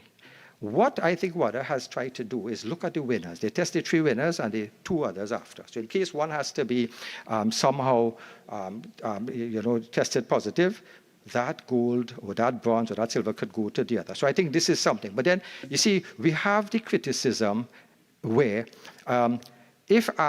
let us say, we are supposed to give the medical board was supposed to recommend a doctor to go on one of these panels, 2 panels before. And I always look at it. Let us say you are there. You want Trinidad to excel. You want this athlete to reach the Olympic gold. Sometimes, we may be hesitant to test him. It has to be a guys with great fortitude. And you might find that it's unfair if you testing your people, doing the correct thing, but in the United States and other countries are not doing it. So we need something here where our local bodies, the regional drug testing authority, could go to other countries and do spot checks, not just we dependent on us. Because to be quite honest, you are now asking somebody to take your athlete and prevent him from going forward while you're looking at other countries might do that. So this may be something that we have to look at in future, where there's a roving body of experts going and doing their testing and seeing how we can test. Another problem that persons actually said is that there's this strict liability for anti-doping violations. And the criticisms came from the American, the United States Olympic Committee, saying that, sometimes you find a substance and you just suspend them. So I think this was something that they didn't like this idea. And I think this is where the law may need to develop how, is the rights of the accused athlete really respected. So I think slowly we will have to know if that will change. History will show that, because strict liability rules did come up in the past where certain persons, that there was a girl, I think again, a gymnast, Andrea Raducan, she got an over-counter decongestion and she was banned. Now, the manager gave her that, but the manager also gave a bigger person on the team that, but because of the person was a bigger size, it didn't show to the level in the sample to say that person was using it to enhance the performance. So therefore, WADA has to continue developing proper labs, because in the past there were criticisms about some of the labs that they had, where they actually put some labs there and people questioned the laboratory accuracy. Something I have to warn: India in 2010, they were now going to host the Commonwealth Games, and in 2010 there was a lot of rush. They say we had to rush this for urgency, and it created a sort of false, oversight. Wasn't there because it is the exigency, and we found there were a lot of cases of corruption. There was a Swiss timing company to time the races, charged 30 million, 20 million more than it was supposed to be to actually charge. So therefore, there was even Suresh Kalamadi, who was charged. He was an ex-minister. So we have to appreciate, we may be rushing, but we have to make sure we are transparent, because it was the UK company actually wrote to the Indian company to say, listen, you all hired a video company, that there were no bills given, no sort of assessment, no sort of contract. So therefore, Senator, you have 5 more minutes. Thank you, sir. So we may be under some sort of a scrutiny if, so any sort of contracts we are given, persons we are bringing in, I beg that we could do it in a way that we would not get any sort of criticism, because India, that was a corruption scandal that India had to face for years. The other case I'd like to mention is that what I mentioned had a case which I think I want to just bring up here. So it was in Italy had laws criminalizing doping, and probably we need to look at these laws in the future.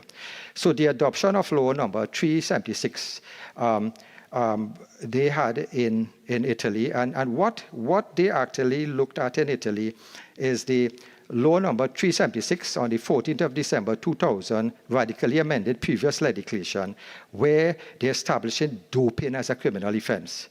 And while most of the language and definitions are quite similar to the code and rules, 2 sections stand out that containing doping substances require all producers, importers, and distributors of drugs included in the class of prohibited list to provide the Ministry of Health with data confirming the amounts produced, imported, distributed.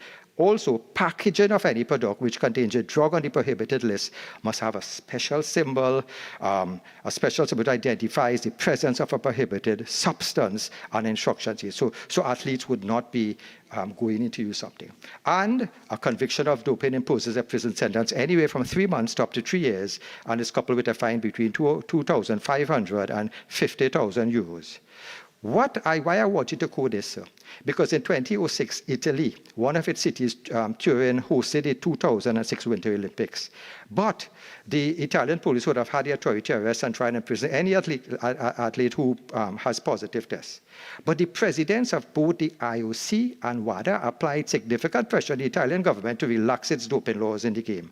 The IOC's justification for the request involved that this is an ethical issue, not a criminal issue. Well, this to me shows that some of these companies really, what we may look at, it is inconceivable to me that the self-interest of these organizations came about there rather than looking at the individuals. I mean, when 15-year-olds are given some things, when young persons are involved, I was quite disappointed that those bodies had to appeal to the Italians to do this. So I welcome this bill because we need it for our sporting activities, and I'm saying I support it. I give some of my hesitant little areas that I saw that give concern.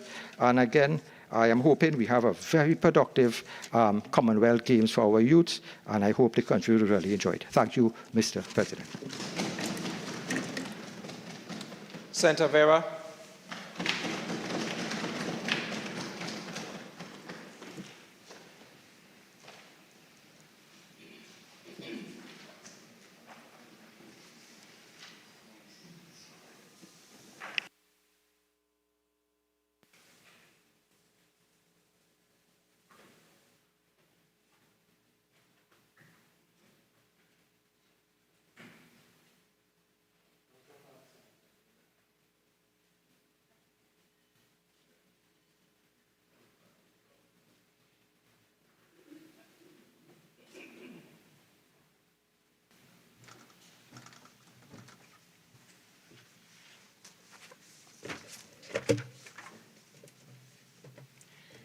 Thank you, Mr. President.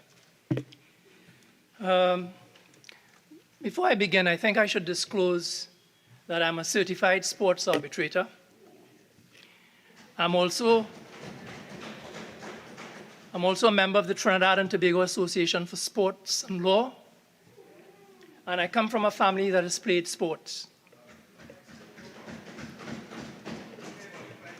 My mother captained the netball team when she was at St. Joseph's Convent.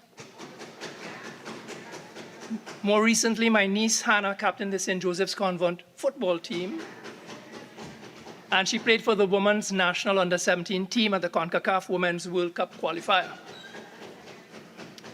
My brothers and I played rugby at school, club, national, regional, and international level. My brother Bernard was captain of the national rugby team for 5 years.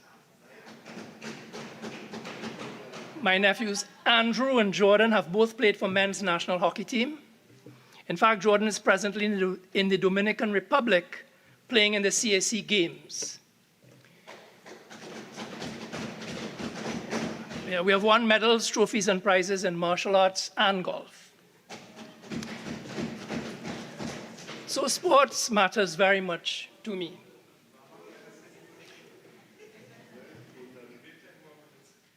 Now, this bill has as its primary objective the curtailment of doping in sports, to which end the World Anti-Doping Code at Schedule 1 is being promulgated. The body which has given rise to the code is the World Anti-Doping Agency, WADA. According to WADA, their role is to develop, harmonize, and coordinate anti-doping rules and policies across all sports and all countries.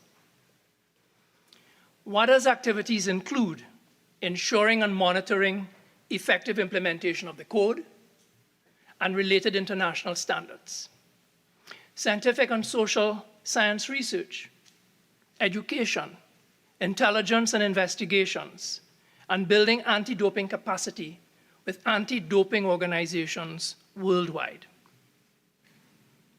Simply stated, WADA's role is to ensure that sports competitions are kept clean. Now, as will be seen at Article 22 in Part 2 of the Code, when government ratified the UNESCO Convention, it committed to take all actions and measures necessary to comply with the Convention, including putting into place legislation, regulation, policies, and administrative practices relating to doping control.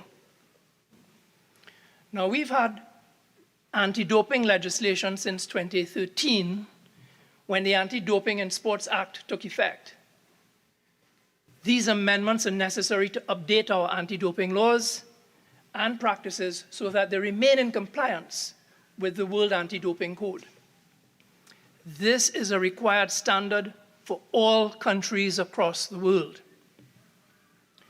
All countries are required to have disciplinary rules in place to cooperate fully with WADA and to implement anti-doping rules and policies which conform with the code and international standards, thereby effectively covering the world of sport.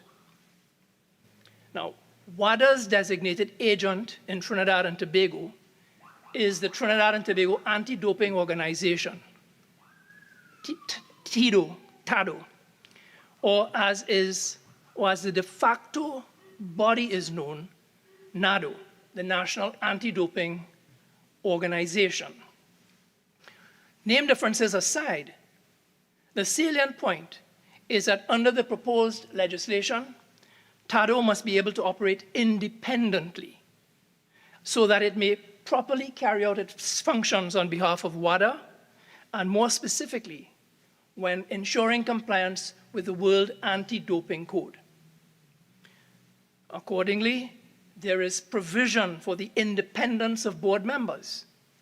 And as per the code, governments, organizations, and agencies must respect the autonomy of the National Anti-Doping Organization and not interfere in its operational decisions and activities. Since the code refers to the National Anti-Doping Organizations, and with a view to avoiding confusion in the marketplace, my recommendation would be for the bill to refer to NADO, which is already known, tried, and tested, rather than the new designation, TADO. TADO or NADO will be responsible, among other things, for uploading decisions of the Therapeutic Use Exemption Committee as required by the International Standard for Therapeutic Use Exemption. Now, that's a process whereby an athlete who has a medical condition can apply for a therapeutic exemption, of which more will be said later. The bill also amends the Parent Act by expanding best practice guidelines to now include all WADA documents which may be relevant or applicable. Significantly, the code sets out detailed procedures and guidelines for testing and investigation, for the right to a fair hearing for any person who is asserted to have committed an anti-doping rule violation, for sanctions on those found guilty, including financial consequences, and for appeals, including appeals to the Court of Arbitration for Sport, CAS, in Switzerland. Recently, we passed legislation regarding an updated arbitration law for Trinidad and Tobago. Well, that dovetails nicely with this aspect of the bill and applicable provisions of the code, as it is now established beyond doubt that proceedings in sports for certain matters now fall exclusively under the CAS arbitration process, as opposed to the jurisdiction of the domestic courts. Article 24(1)(8) of the code makes clear that decisions made by CAS are final and enforceable with immediate effect.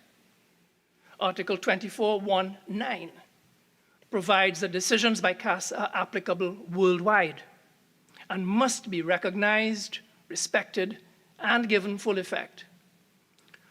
Where it comes to the code and international standards, the applicable law is Swiss. Under the bill, the requirement for athletes to submit information to TADO regarding their whereabouts is expanded. The backstory to this, of course, is that when athletes are competing, they are required to submit to testing, including random testing. So it's necessary for their whereabouts to be known. These are some of the main features of the legislation before us today, which seeks to establish global rules and procedures. This is technical legislation.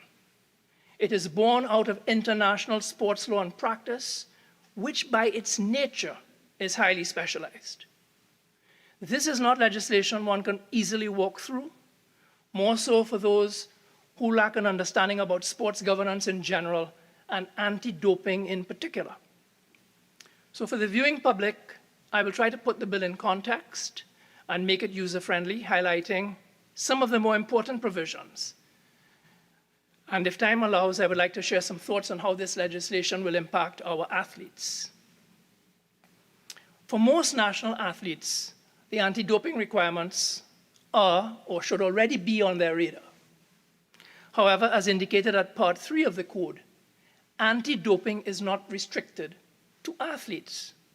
It has application to the National Olympic Committee, the National Paralympic Committee, to TADO, to major event organizations, and to athlete support personnel. All concerned should be knowledgeable of, all concerned should be able to comply with the anti-doping policies and rules adopted by the Code, which are applicable to them. Now, there's a lot to unpack in this legislation, and in particular the Code. However, we have little, if any, wriggle room as to how it is written, given that it involves implementation of a model law setting out international standards and procedures which must be consistent. Moreover, if we want our athletes to be able to compete internationally and at the highest levels, this is not legislation we can avoid. Article 26(3) makes clear that the Code shall be interpreted as an independent and autonomous text, and not by reference to any existing law or statutes of the signatories to the UNESCO Convention or governments. Of course, we are always under a duty to ensure that there's nothing unconstitutional or improper in legislation brought to Parliament. However, in this instance, besides being a law which the country has committed to giving full effect to as a signatory to the UNESCO Convention, it may be useful to bear in mind that when it comes to athletic and sports competitions, the law of contract plays a central role. Indeed, one may argue that the law of contract is the cornerstone upon which sports law is built. In other words, since athletes participate in competitions and events voluntarily, and more often than not, even when they may not even fully appreciate what's in the fine print, they do so on a contractual basis. Accordingly, concerns regarding the constitutionality of this bill ought not to be an issue. In the final analysis, as I said, this is model legislation, and there's not much we can say or do in terms of veering off the prescribed path where the Code and international standards are concerned. In the final analysis, this is necessary legislation if our athletes want to continue competing at the regional and international level. In the final analysis, this legislation is inescapable. Now, with a view to putting the legislation into context, I hope to make some brief comments about anti-doping and how doping occurs. But before getting too technical, it might be worthwhile reminding the Senate and the viewing public that our Caribbean islands, though small, have been blessed with a disproportionately high number of world-class champions and exceptional athletes.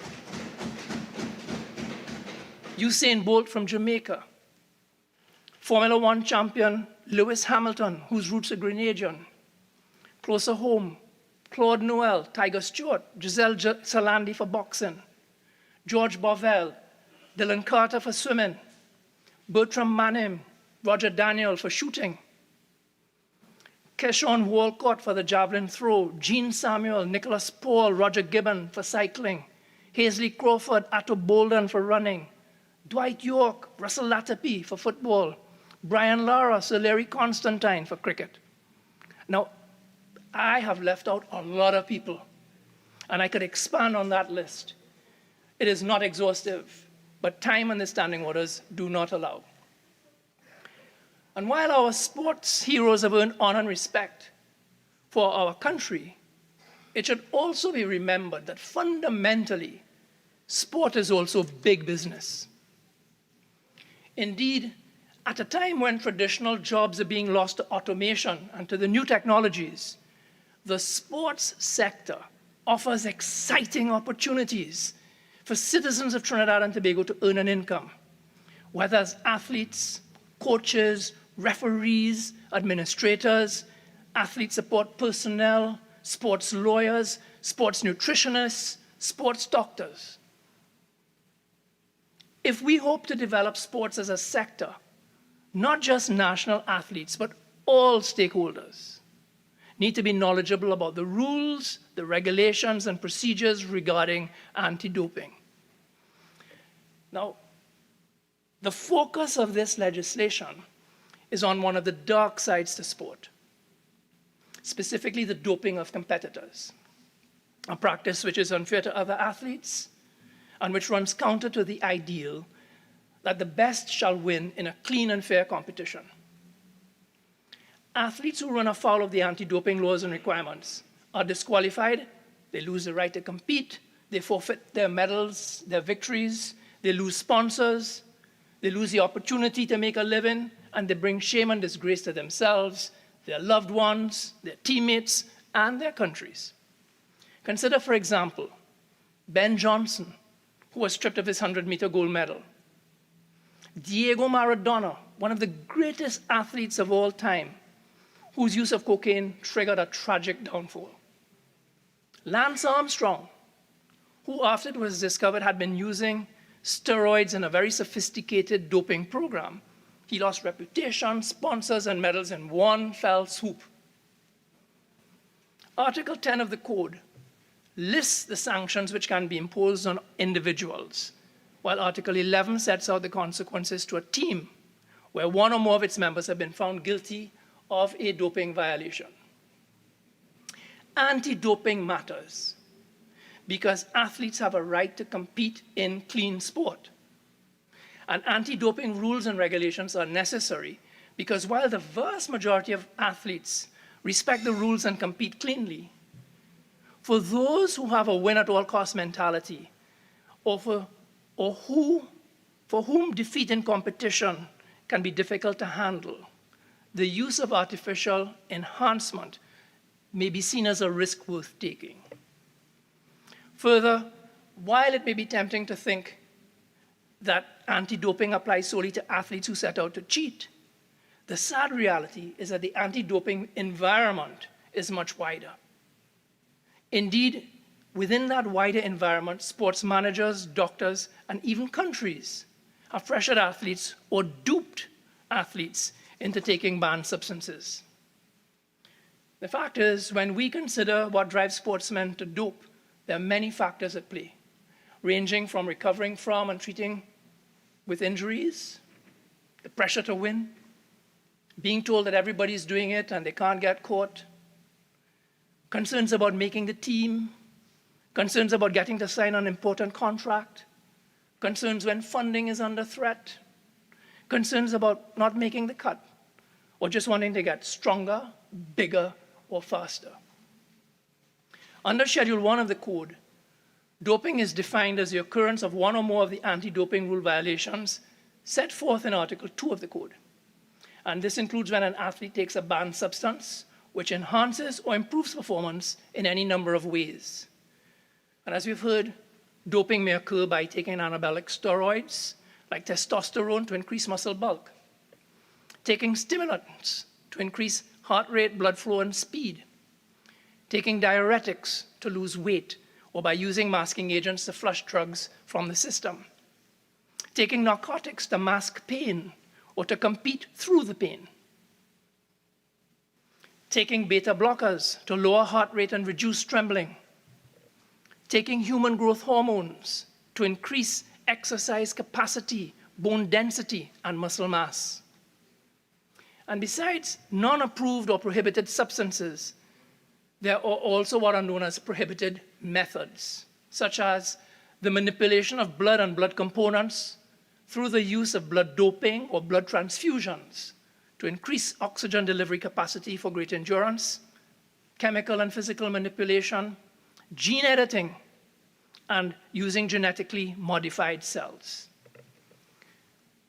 Doping can also occur accidentally when athletes take nutritional or dietary supplements, when athletes who are recovering from injury use certain medications bought over the counter, when athletes use over-the-counter stimulants, when athletes use cannabinoids and narcotics for recreational purposes. So in the event, athletes and support personnel need to be mindful that several banned substances have their use in treating medical conditions, and there is always the risk of inadvertent doping. Athletes and their support personnel need to be constantly vigilant that nothing on the prohibited list gets into their system. Because for athletes, the harsh reality is that once banned substances are found in their system, they are responsible, regardless of how it got there. In legal language, doping is a strict liability offense. Banned substances and banned methods are set out in a comprehensive document known as the Prohibited List. This list is published annually by the World Anti-Doping Agency and is continuously updated. The Prohibited List is published as an international standard. The Prohibited List is mandated by WADA, and it serves as a key component of the code. Interestingly, research suggests that more often than not, the individual athlete is not solely to blame. Research suggests that doping is a complex behavior, and as mentioned previously, often the result of environmental factors. As such, attention will need to be paid to the circumstances and conditions surrounding our athletes. It is simplistic to assume that doping is always the result of a poor personal choice. It should also be remembered that under the code, doping offenses are not just about testing positive. Other offenses include being in possession of a banned substance, refusing to provide samples, aiding, tampering, and failing to provide whereabouts notifications. So in the event, doping is a very large term which encompasses multiple situations. And that is why the provisions allowing for therapeutic use exemptions and why the provisions relating to hearings and appeals are so critical. It is why athletes and their support personnel should pay careful attention to this legislation, to the relevant processes, and to the sanctions around doping in sport. It is why athletes and support personnel need to know what to do, they need to know what not to do. Not just when athletes are training and competing, but also off-field, because they can also be tested for banned substances out of competition. It is not sufficient to just pass laws on paper and commit to international standards. If we hope to prevent doping, a wide and integrated approach is needed, one that understands the needs of the athlete, the desire on the part of the athlete to improve performance and the pressures associated with sport, one that reinforces the values against doping, one where targeted education is a priority, one where sports organizations, sports administrators, athlete support personnel, and our leaders commit to anti-doping. One which recognizes doping as a complex social problem, not just an individual personal choice. And that is why the education and research programs at Article 18 in Part 2 of the Code are so critical. Mr. Vice President, it has been said that the practice of sport is a human right. Sport offers the pursuit of pleasure, skill, health, and fitness. Sport offers healthy competition, recreation, and entertainment. It offers fellowship and camaraderie with team members, community development, and it can play an instrumental role in effecting positive change in individuals, in our communities, and in society. Sport encourages people to develop their life skills, character, values, and the enjoyment of life. It fosters national pride. The happiest moment I can recall in Trinidad and Tobago when we came together as a country was on the road to Italy. And it transcends national borders, religion, beliefs, and politics. These anti-doping rules are important to sport because clean sport matters. As has been said, doping undermines the fundamental values of sport, such as health, fairness, integrity, and equal opportunities. This legislation will protect clean athletes and will go a long way towards preventing cheating in sport. Mr. Vice President, I thank you.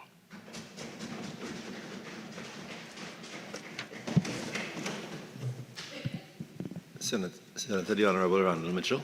Thank you. Thank you very much for allowing me to catch your eye, Mr. Vice President.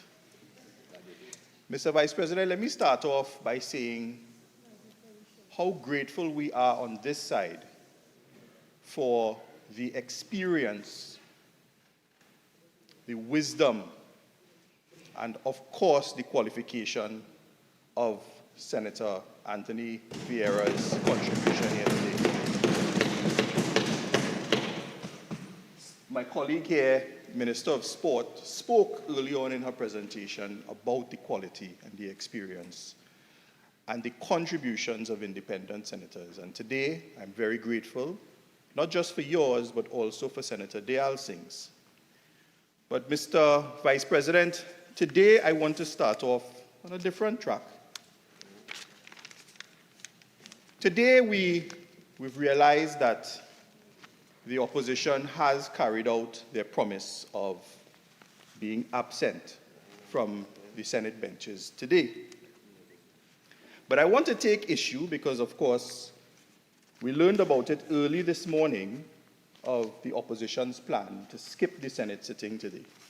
And we learned about it in the Daily Express, and allow me please to quote from the Daily Express, an article by Kamari Rodriguez.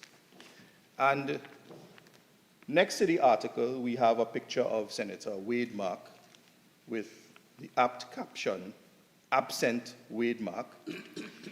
But, Mr. Vice President, I want to take issue with what was stated by Senator Wade Mark, as is reported in this article, and reported of some news conference that they had on Sunday, I believe it was. The UNC members will not be present at the 25th sitting of the Senate today, Opposition Senator Wade Mark said yesterday. He said yesterday that members will instead be performing their constitutional duties. He said that members will instead be partaking in the sacrosanct nomination day duties for the August 14th local government elections. Mr. Vice President, I have to take issue with that because thankfully I have a copy of our Constitution here today. But without even referring to the Constitution, I know that a part of the opposition senator's constitutional duty is not to supervise any nomination duties taking place today.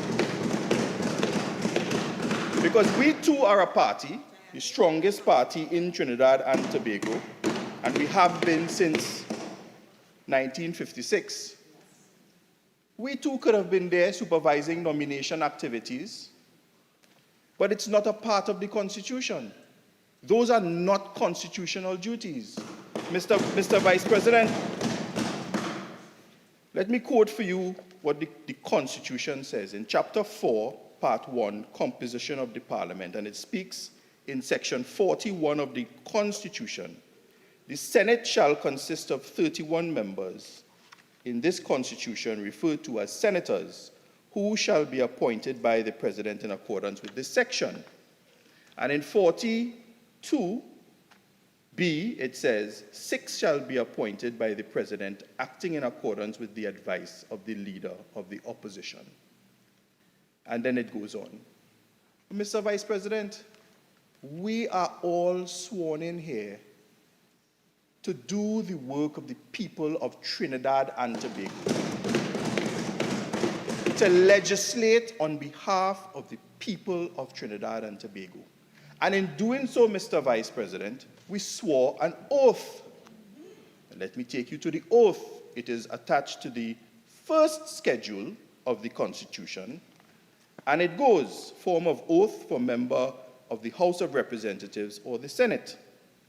I, opposition member, having been appointed a member of Parliament, do swear by, whoever they swear by, that I will bear true faith and allegiance to Trinidad and Tobago, will uphold the Constitution and the law, and will conscientiously and impartially discharge the responsibilities to the people of Trinidad and Tobago upon which I am about to enter. Mr. Vice President, the entire opposition bench here today, they have abandoned the people of Trinidad and Tobago. They are in breach of the Constitution of the people of Trinidad and Tobago. And we know them. The opposition here, I believe, in this Senate must be the most indisciplined opposition ever in the history of Trinidad and Tobago. Now, Mr. Vice President, we are understanding people. Now, we understand that the opposition United National Congress are struggling to find 141 candidates. But that does not mean that the persons who have sworn an oath to do the work in this Senate must be all about the country like candidate catchers, trying to catch candidates to act on their behalf. It is absolutely abhorrent. But more than that, Mr. Vice President, because we're dealing with anti-doping in sport, they have given up an excellent opportunity to speak to the young people of Trinidad and Tobago, to speak to the young athletes in Trinidad and Tobago. The opposition bench here today have given up a beautiful opportunity to tell the young people of Trinidad and Tobago, the athletes of Trinidad and Tobago, to say no to drugs, to say no to cheating, to say no to prohibited substances. Of course, we in the PNM, we will stand in the gap for the young people and the athletes of Trinidad and Tobago, led by our Honorable Prime Minister and the Minister of Sport, who we stand behind. We will do that. But they've missed that opportunity to say yes to healthy competition, to say yes to fair competition. That is what they have given up to the young people. And, Mr. Vice President, I particularly looked forward because not all of them had to be absent. 2 persons or 3 persons could have been present here today. But I, in particular, I looked forward to hearing the contributions of the 2 persons who rate themselves as athletes par excellence in Trinidad and Tobago. Now, we know one, Senator David Naked. He is an athlete. He is an excellent athlete. Was an excellent athlete. I looked at him as a young person on the television. We looked up to him. He played midfield. I played midfield. And then we have Senator Anil Roberts, who I believe his real claim to fame is that he looks at too much ESPN. But he is a coach of some repute. But we looked at it. Senator Dylan Remy said he coached your son. Okay, I remonstrate with you. Mr. Vice President, we looked forward on the opposition side to hear from the opposition, to hear about especially the 2 sportsmen, because they are here by that reason, and by that reason alone, that they were outstanding sportsmen. And they're here to speak to sportsmen and women in Trinidad and Tobago, and to the young people in Trinidad and Tobago. And I really looked forward to hearing what they had to say about these prohibited substances that are highlighted in the code. There is a list of prohibited substances, and I looked forward to them identifying and giving their experience in how you deal with prohibited substances. Mr. Vice President, if you examine the list, which is posted on the WADA's website, you will see cannabis and cannabis oils, I think it's called cannabidiol. They are listed. And I looked forward, especially to Senator Arnold Roberts, telling us what is the effect of these prohibited substances on athletes. Because one of the things with cannabis is that you can also test positive, having not been a user, but having gotten testing positive from secondhand smoke. And it gave them an opportunity to speak about, as young people, the company you keep. Because a lot of our young people, they fall prey to the liming on the block and to these other people on the block who encourage them in these nefarious activities. And once there's a young person who has that interest in sport, they had the opportunity to speak, to say, listen, stay away.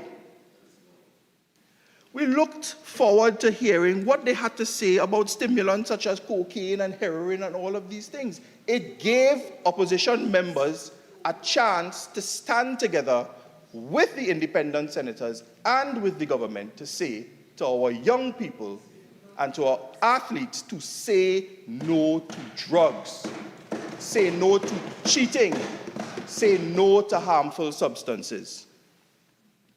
But they are not here. They have abandoned their duties.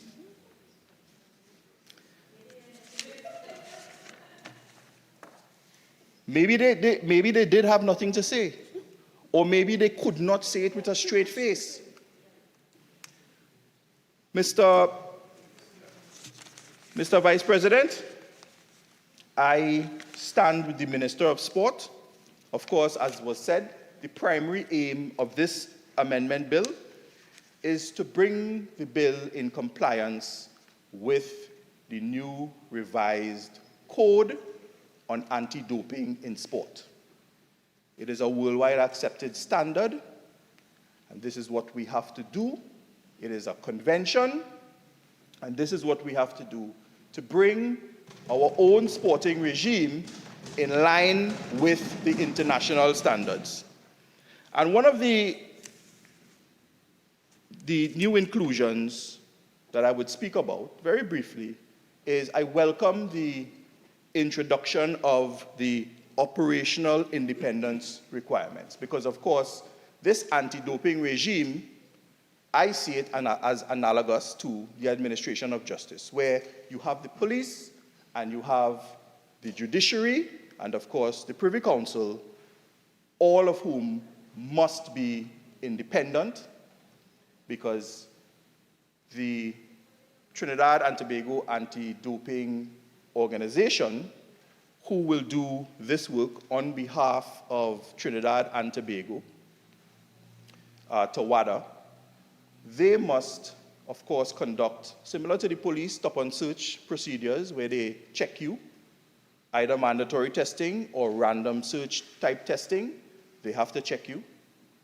They have to, of course, now bring that evidence to Titado and make a pronouncement. They have to do a judicial function, and they must adjudicate upon these testings, these adverse findings.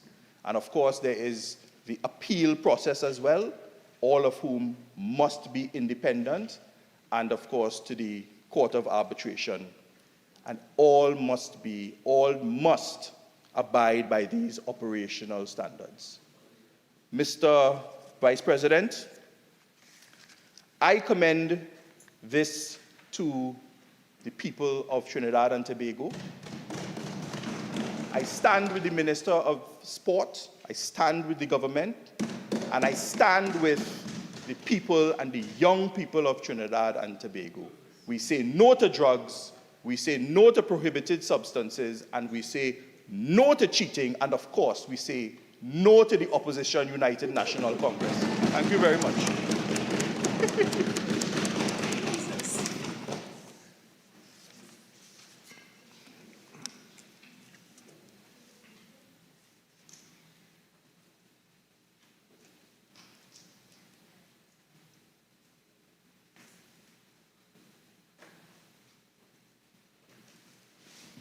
Senator Dylan Remy.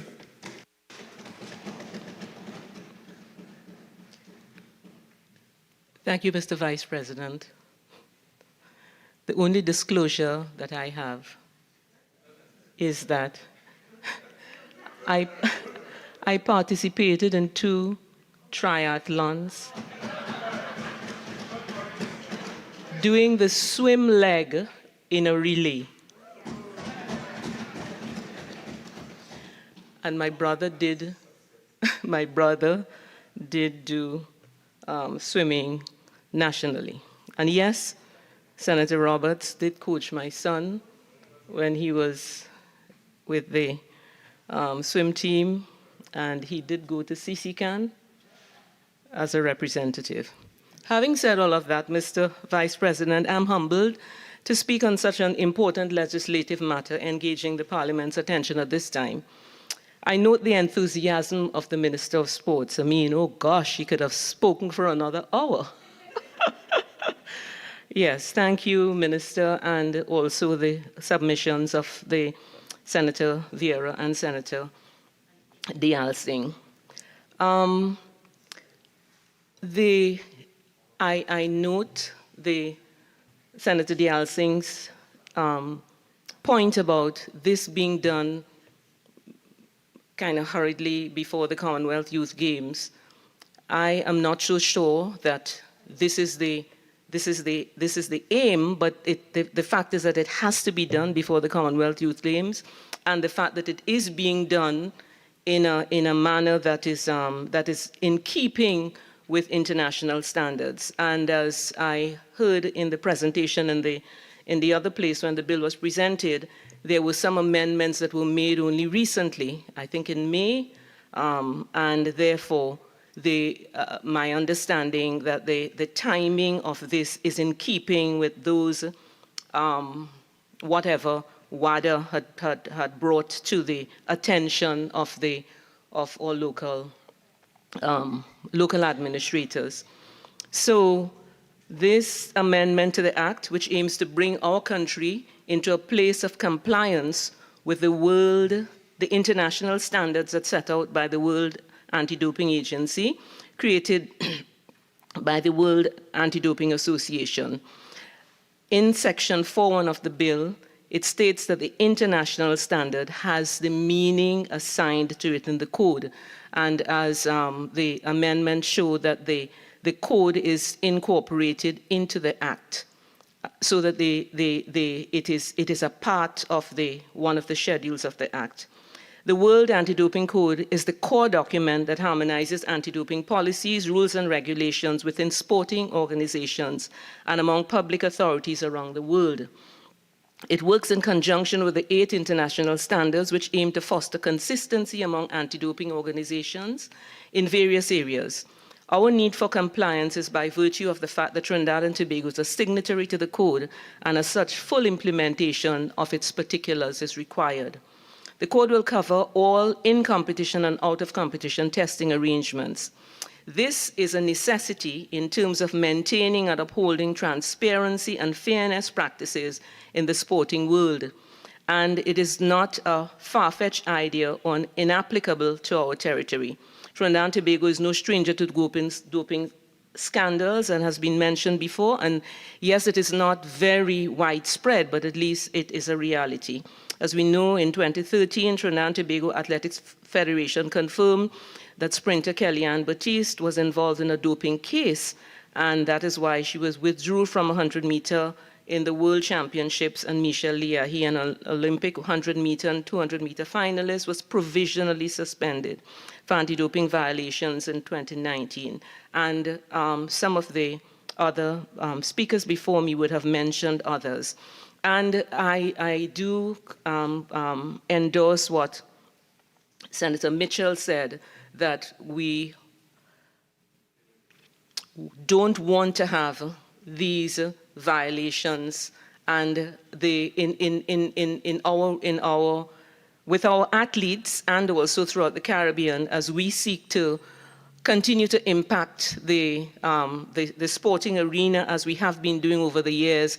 Even though as a people we are so small in the Caribbean, we want to be known as the ones who do it right and do it without being helped by substances. And it is a very commendable approach. From my reading of the bill and what was said in the other place, the clauses that have been affected, the 11 clauses, namely clauses 4, they amend clauses 4, 6, 9, 11, 12, 15 to 19 and 22.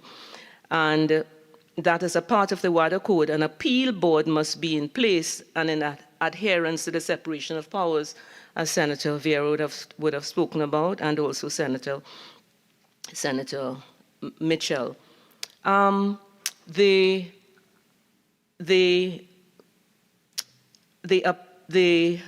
board and the presence of the appeal board and those functions being independent, being carried out in an independent manner, I must talk about again, because it is very important in the whole process to ensure that what is being done is above board. The board is appointed by the president by the advice of the minister, and the functions that they carry out are very important, and therefore this business about being independent, I think, is very important. The amendments also cover evasion, control, presence of metabolites and markers, as well as actual substance in the specimens. It also aims to support the prosecution of UNESCO's anti-doping conventions, and will include amendments for transparency to treat with the independence of office holders and appeal panels that will consider claims that will arise with appeal of decisions. Trinidad and Tobago is one of the many countries making changes to their legislations to implement WADA's best practices. And I was reading recently where a private member's bill was brought in the Parliament of Uganda, which was seeking to promote World Anti-Doping Code along with the associated international standards, as we are doing here. Additionally, the Caribbean Region Anti-Doping Organization, RADO, based in Barbados, acts as a secretariat for anti-doping issues for more than 15 Caribbean territories and aims to elicit excellence from athletes by ensuring that all sport is free from doping and is played fairly. This amendment is timely, as I said before, as it especially is coming in a timely manner for the Commonwealth Youth Games, just days away. I would like the minister to, I don't know if she could address it in her wrapping up, whether when this bill is proclaimed, whether they will have in place a functioning board. I'm not sure if the board is functioning, board is already there, and now because it was present in the Act before, but whether we will have a functioning board to adjudicate over what has to happen with the Commonwealth Youth Games. And I will also like her to talk about the fact that, as she said, this is going to be a very much more costly exercise when this act is passed, because the testing will be much more rigorous now in competition and out of competition. And as the minister said, the testing is costly. And therefore, who will be supporting this in terms of going forward?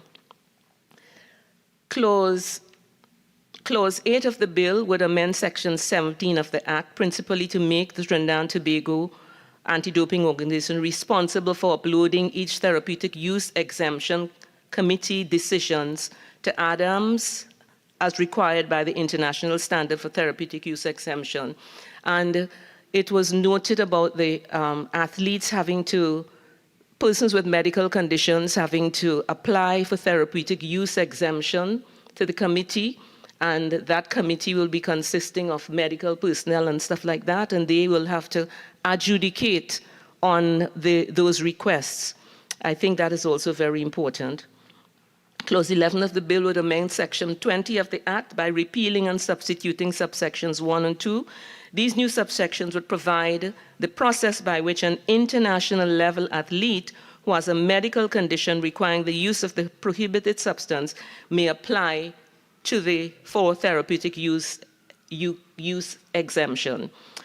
Mr. President, Vice President, our country's reputation of professionalism on a local and international scale is of utmost importance.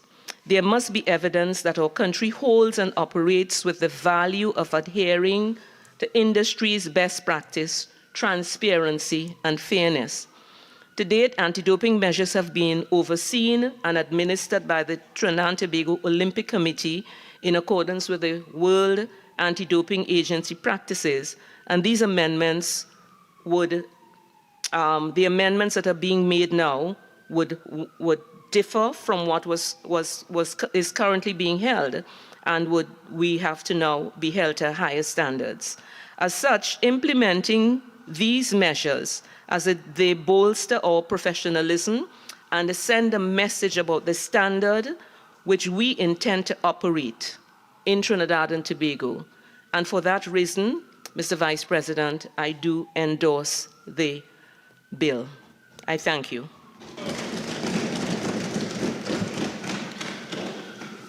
Minister of Sport and Community Development.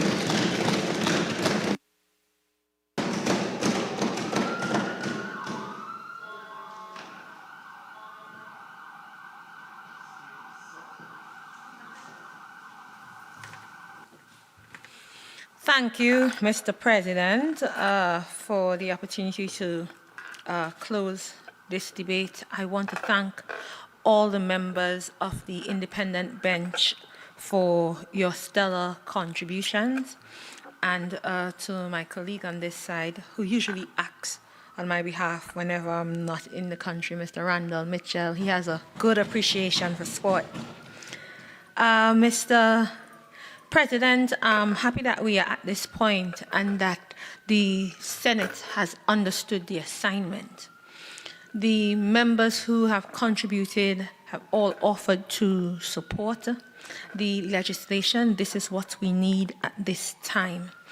Mr. President, we are passing this legislation not only because of the Commonwealth Youth Games, but to fulfill our international obligation to WADA, to UNESCO, to remain compliant. As a country with such a stellar record in hosting and having outstanding athletes breaking records all over the world and so on, we want to always make sure that we have a clean record and we are in compliance, and as Senator Remy said, that we are doing it right, that we are winning because we are practicing clean sport and for no other reason.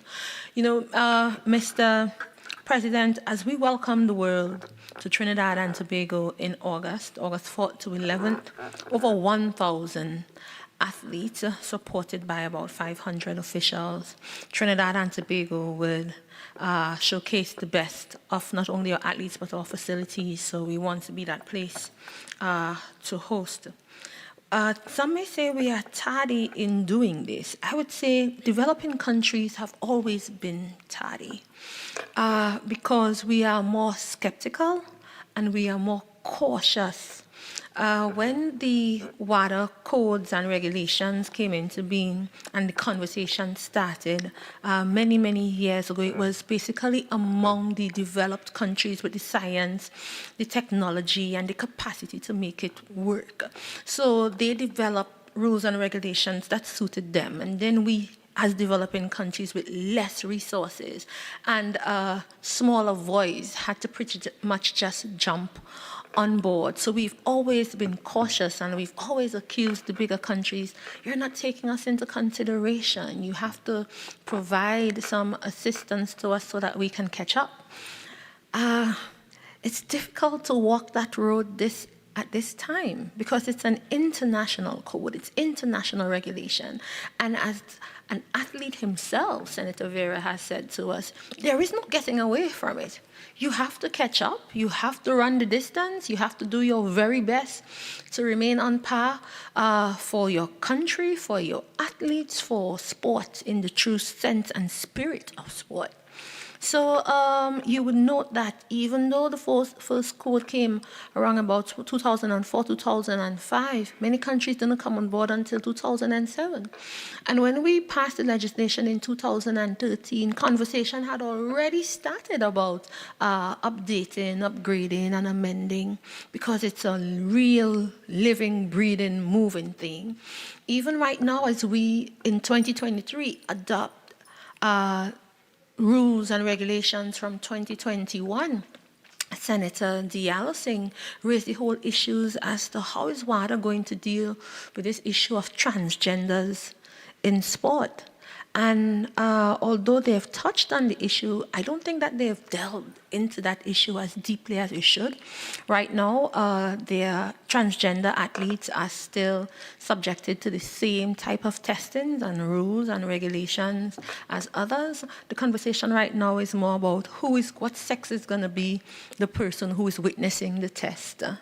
You know, we haven't really gotten down in and deep into the issue as to the performance enhancement and so on. So right now, the regular general procedure is being used for everyone. Now, we, in March 2022, received the notice from WADA. They came right on board and started assisting us, and here we are today doing our very best to complete this before the end of June, and I'm happy by what I witnessed here today that we have gotten to this point. Senator Diallo raised the issue about is WADA doing their testing on time. I think we can always do it sooner. But as just like law here, sometimes somebody do a crime today and you don't get to the bottom of it until 5, 10, 15, 20 years later. I don't think it's as that bad because we're seeing solutions or we're seeing results coming 4 or 5 years later. It's because of how science moves and law moves, and there are people who are going to challenge the results and so on, so it takes time. And I think over the years, we've gotten from not only having in-competition testing to also out of competition testing. Now, the legislation is never enough. The enforcement is what is going to really matter in bringing this thing to life and making sure that it works. Senator Diallo spoke to wanting the opportunity to come back again. With the way sport is going, and the science is evolving, and athletes and their supporting staff are finding ways to get beyond and to run faster than the science. I'm sure we're going to be back here soon, especially as it relates to that matter in dealing with transgender athletes, because all around the world, sporting organizations are speaking to and promoting inclusiveness in sports. So I guess at some point in time, we are going to get to that, I think, sooner than later. Athletes, an athlete's lifespan. Senator Diallo also touched on the issue of, before, I want to move to Senator Vera and Senator Remy. Let me take Senator Remy first. Senator Remy had questions about the board, where we have to pass the legislation today to then bring the board to then establish the board. We have already reached out to the different entities because we are serious about maintaining the independence of the board as required by WADA. Our ministry has already written to like the Law Association and so on so that they can recommend representatives for the board. We have the non-compliance platform already in operation, and we've already reached out for members of the TADO to come on board. You have customs on board. You have members of the medical fraternity, pharmaceuticals, and so on board. So we look forward to that inclusive approach to fulfilling our obligation. And of course, we have to make sure that the board remains independent. Now, Senator Vera, I think, did a really good job of bringing it to life, coming from a family that has a very rich and strong sport background. He was able to bring this to life, and I think there isn't too much to say after Senator Vera had spoken. I think that the general public now have a better understanding, especially coming from the perspective of an athlete. My mother was an athlete too. She was a runner, a sprinter, and she got as far as the Carifta. She still has her running shoes at home. Now, I am no sprinter, Mr. President. I do some long distance running for my own personal health. I've done some half marathons and road races, and I'll stay right there. But Mr. President, it's more than just for medals and so on. It's about your personal well-being and health. Mr. Vice President, I'm sorry. So, Mr. Vice President, the legislation and the code, the regulations and so on, it's not perfect, but it's relevant. And we have to always come back here to make sure that we are in keeping and compliant with what is required of us from WADA. I want to touch on the issue of Senator Dialsing raised the issue of providing support for athletes into their retirement. Mr. Vice President, an athlete's lifespan, or that period of time that they can compete and actually really earn, it's pretty short. It's very short, and the things to which they have to subject themselves, like giving up their privacy and all the things that we enjoy as regular people, it's tough. But it's a part of what they do. I think a brilliant thing that our government would have done is to establish a national framework for incentives. So separate and apart from the monies you're given for grant support for development, when an athlete medals at international and regional games, our government have developed a national framework in 2017 in order to reward and incentivize athletes who will have medaled at these international and regional games. And that's starting from as low as Commonwealth Games, CAC Games, Olympics, Paralympics, you name it, Mr. President. Other countries in the Caribbean cannot boast about the same thing. Not even Jamaica has a reward and incentive framework like ours. As a matter of fact, the rest of our region and the Olympic Committee region for the Americas call on Trinidad and Tobago to always share our stories with them as to how our government support these athletes, not only in their development, but we incentivize them. Mr. President, I've seen in this country, Mr. Senator Dialsing brought to the fore another issue. He said it's important that we train them in managing their funds and managing the monies that they earn during that short period. And that is very critical. We have a program right now for girls in sport that help them in life skills development, communication, planning their monies, and so on. And we often do it for the general sporting public. I think we have to do it more often as it relates to helping them to manage their monies, because that is very, very important. I've seen in this country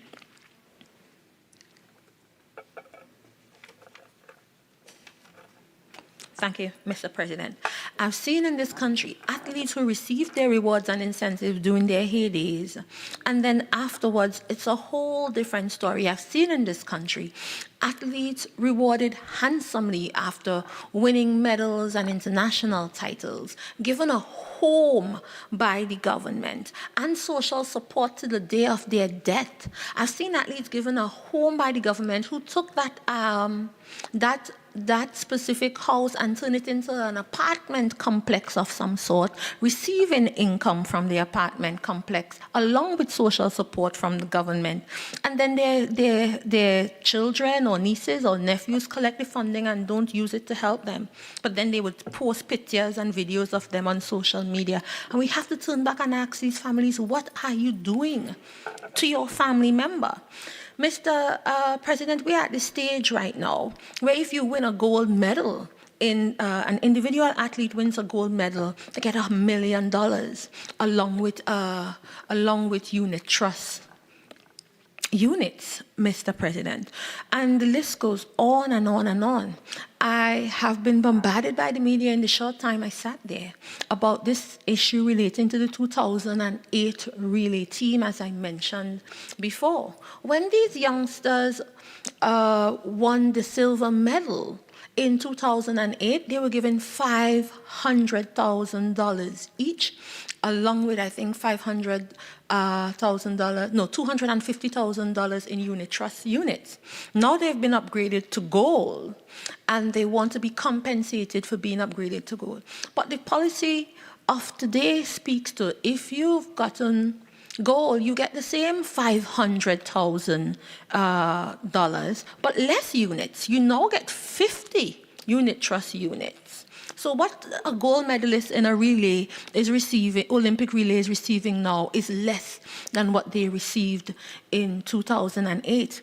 We developed the national policy for incentives and rewards in 2017 because different athletes wanted different things. And we have to be mindful of the economic situation of the country. At that point in time, there are those who wanted houses. There are those who say, I don't want a house, I want cash. There are those who said, I want to bring in a Mercedes-Benz or a fancy vehicle. And so the wants or the demands across the floor was just very, very different. So we had consultations with athletes and their national governing bodies so we could come to a place of one, so we can develop a harmonized framework. And we all agreed to the framework that now exists, that we are going to give them a check along with unit trust units. And that is valid from 2017 to 2027.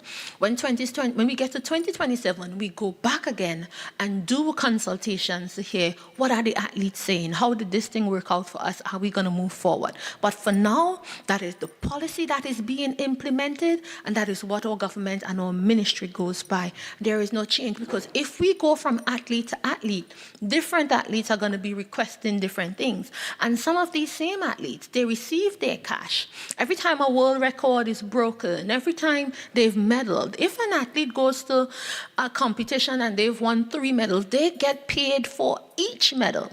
And that's separate and apart from elite athlete funding. Yes, sometimes they receive their monies and then still come and ask for a house.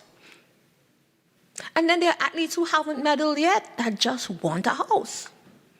So I'm saying we have a stated policy that came out of widespread consultation with these athletes and the national governing bodies, and we are going to operate by that policy until consultation comes around again and the policy is changed.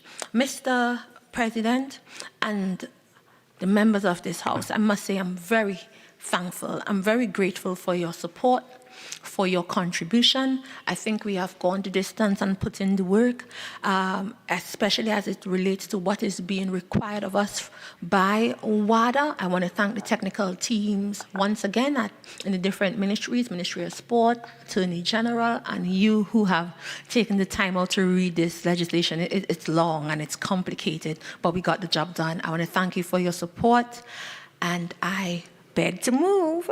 Thank you.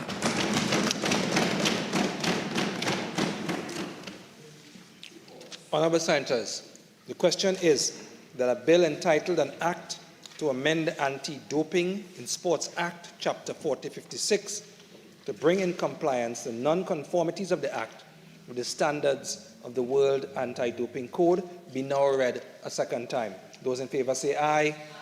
Those against say no. I think the ayes have it. A bill entitled An Act to Amend the Anti-Doping in Sports Act, Chapter 40, 56, to bring in compliance the non-conformities of the Act with the standards of the World Anti-Doping Code.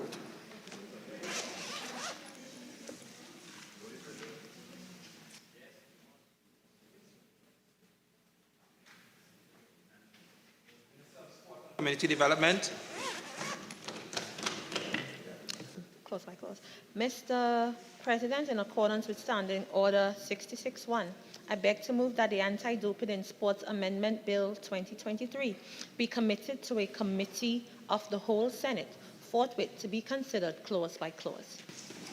Honourable Senators, the question is that the Anti-Doping in Sports Amendment Bill 2023 be committed to a committee of the whole Senate forthwith to be considered clause by clause. Those in favour say aye. Those against say no. I think the ayes have it. The Senate shall now go into committee of the whole to consider the bill clause by clause.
Minister, you ready? Okay, so Senators, we have 22 clauses in this bill and 4 schedules. There have been no circulated amendments prior to committee stage, so we shall move accordingly. Clerk. Clauses 1 to 22. Honourable Senators, the question is that clauses 1 to 22 stand part of the bill. Honourable Senators, the question is that clauses 1 to 22 now stand part of the bill. Those in favour say aye. Aye. Those against say no. I think the ayes have it. Clauses 1 to 22 now stand part of the bill. Schedules 1 to 4. Honourable Senators, the question is that schedules 1 to 4 now stand part of the bill. Chair. Those in favour, Senator Vera? I just wanted to point out on page 126 of Schedule 1, under Part 3, I think there's a typo there where it says results management pre. I think that should be adjudication. Now, I only draw attention because I do know that there is usually a mopping up exercise, and I would just, so I'm not going to make a big deal, but just in the event that there are other similar typos. Typo, right? Right.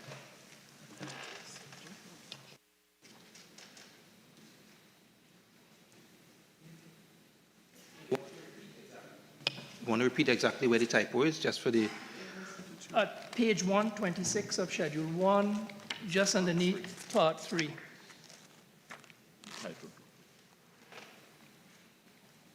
Got it? Okay. Yeah? Thank you.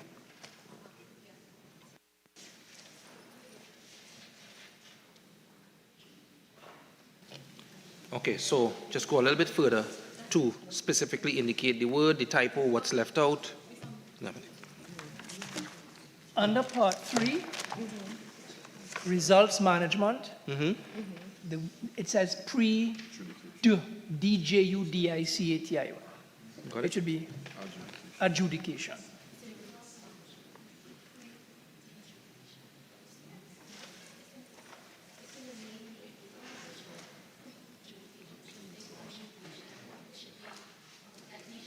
So in the title.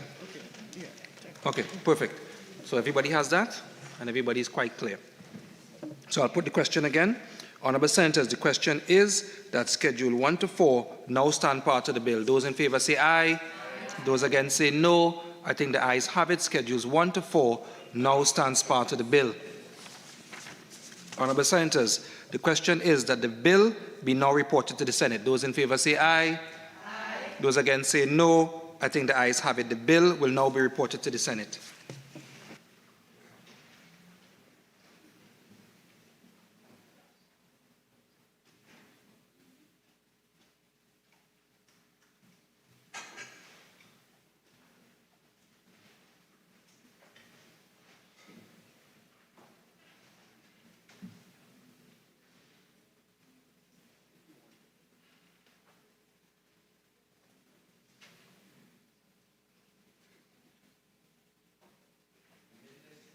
Sport and Community Development.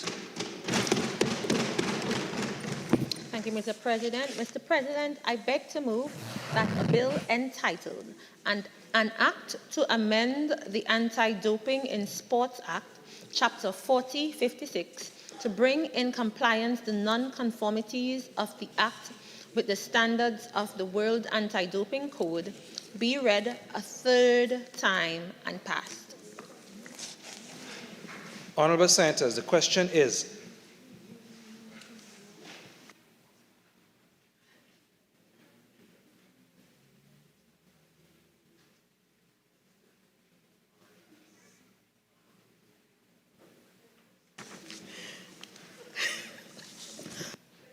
and I wish to report that the Anti-Doping in Sport Amendment Bill 2023 was considered in committee of the whole and approved without amendments. I now beg to move that the Senate agree with the committee's report. Honourable Senators, the question is that this Senate agree with the committee's report on the Anti-Doping in Sports Amendment Bill 2023. Those in favour say aye. Those against say no. I think the ayes have it. Minister of Sport and Community Development. Thanks, Mr. President. This is the part I've been waiting on.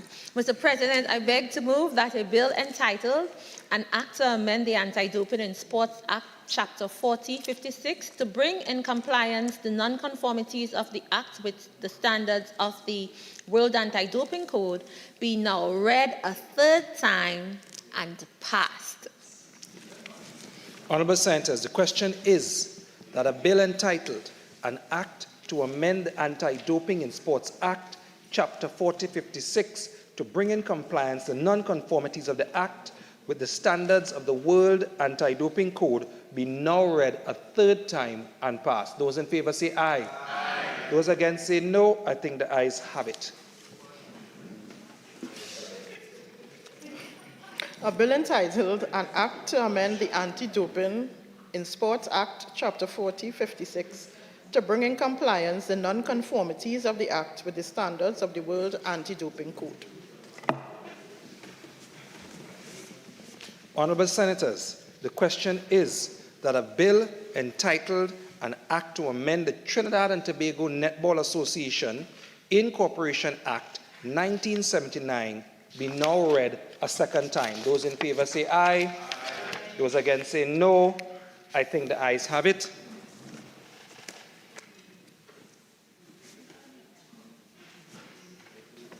A bill entitled An Act to Amend the Trinidad and Tobago Netball Association Incorporation Act 1979. Honourable Senators, the question is that the Trinidad and Tobago Netball Association Incorporation Amendment Bill 2023 be committed to a committee of the whole Senate forthwith to be considered clause by clause. Those in favour say aye. Those against say no. I think the ayes have it. The Senate shall now go into committee of the whole to consider the bill clause by clause.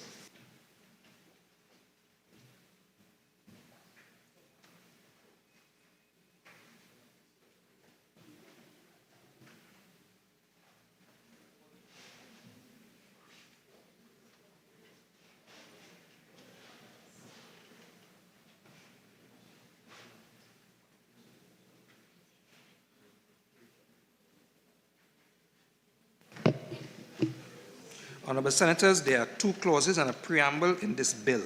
And so we shall now begin. Clerk. Clauses 1 and 2.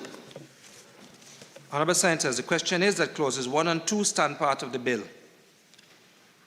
Honourable Senators, the question is that clauses 1 and 2 now stand part of the bill. Those in favour say aye. Aye. Those against say no. I think the ayes have it. Clauses 1 and 2 now stands part of the bill.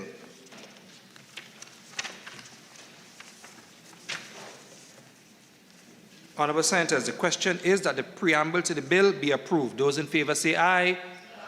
Those against say no. I think the ayes have it. The preamble to the bill is approved. Honourable Senators, the question is that the bill be now reported to the Senate. Those in favour say aye. Aye. Those against say no. I think the ayes have it. The bill will now be reported to the Senate.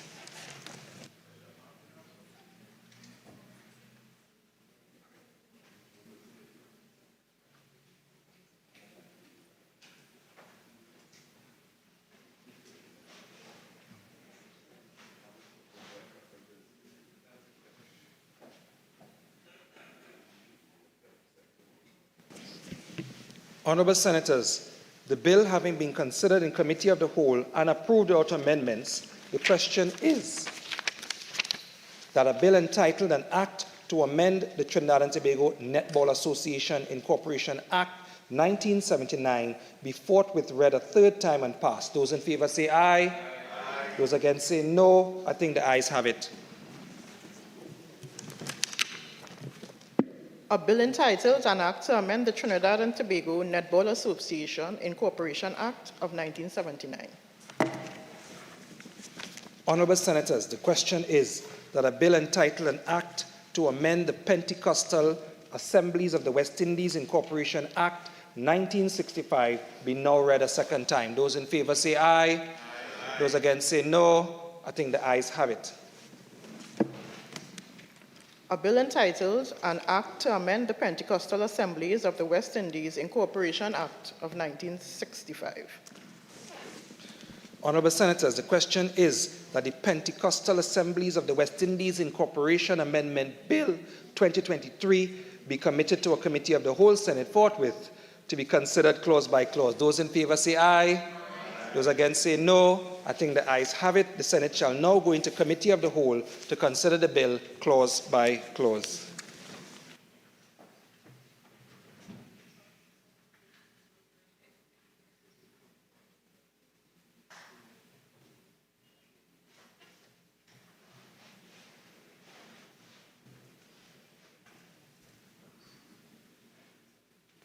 Honourable Senators, there are 2 clauses and a preamble in this bill. We shall now begin. Clauses 1 and 2.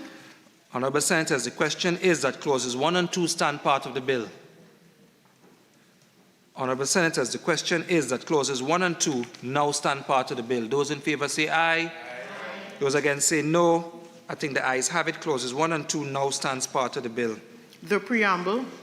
Honourable Senators, the question is that the preamble to the bill be approved. Those in favour say aye. Aye. Those against say no. I think the ayes have it. The preamble to the bill is approved. Honourable Senators, the question is that the bill be now reported to the Senate. Those in favour say aye. Aye. Those against say no. I think the ayes have it. The bill will now be reported to the Senate.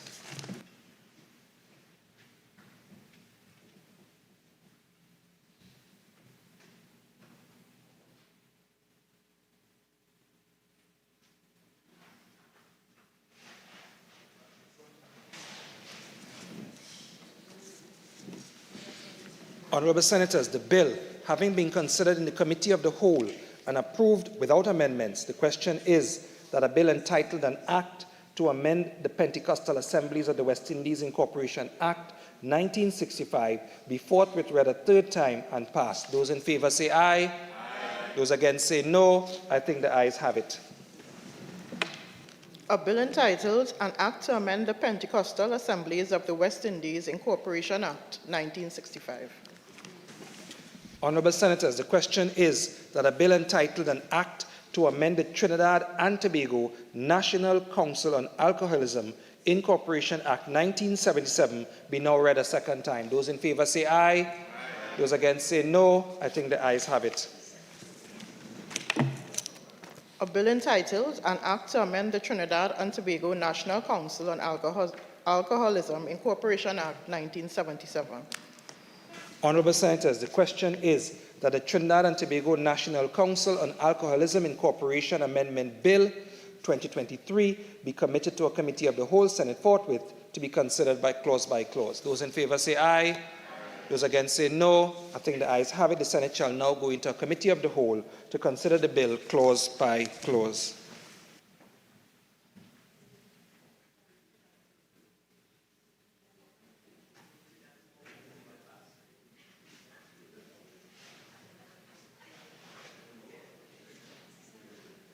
Senators, there are two clauses and a preamble in this bill. We shall now begin. Clauses 1 and 2. Honourable Senators, the question is that clauses 1 and 2 stand part of the bill.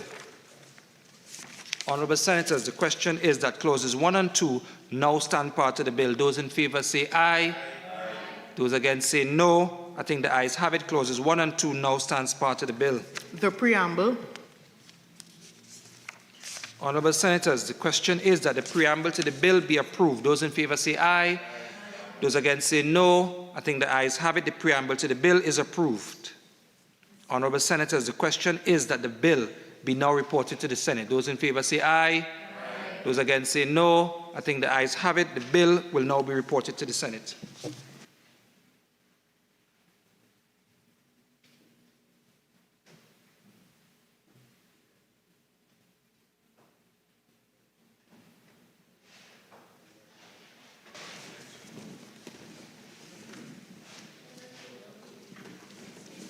Honourable Senators, the bill, having been considered in committee of the whole and approved without amendments, the question is that a bill entitled An Act to Amend the Trinidad and Tobago National Council on Alcoholism Incorporation Act 1977 be forthwith read a third time and passed. Those in favour say aye. Those against say no. I think the ayes have it. A bill entitled An Act to Amend the Trinidad and Tobago National Council on Alcoholism Incorporation Act of 1977. Leader of Government Business. Mr. President, I beg to move that this Senate do now adjourn to Tuesday, June 27, 2023 at 1:30 p.m. and I would request that the Leader of the Opposition bench give an indication of the matter that we would wish, or any member of the opposition bench. Honourable Senators, before I put the question on the adjournment, leave has been granted for two matters to be raised on the motion for the adjournment of the Senate. Senator Dillon Remy.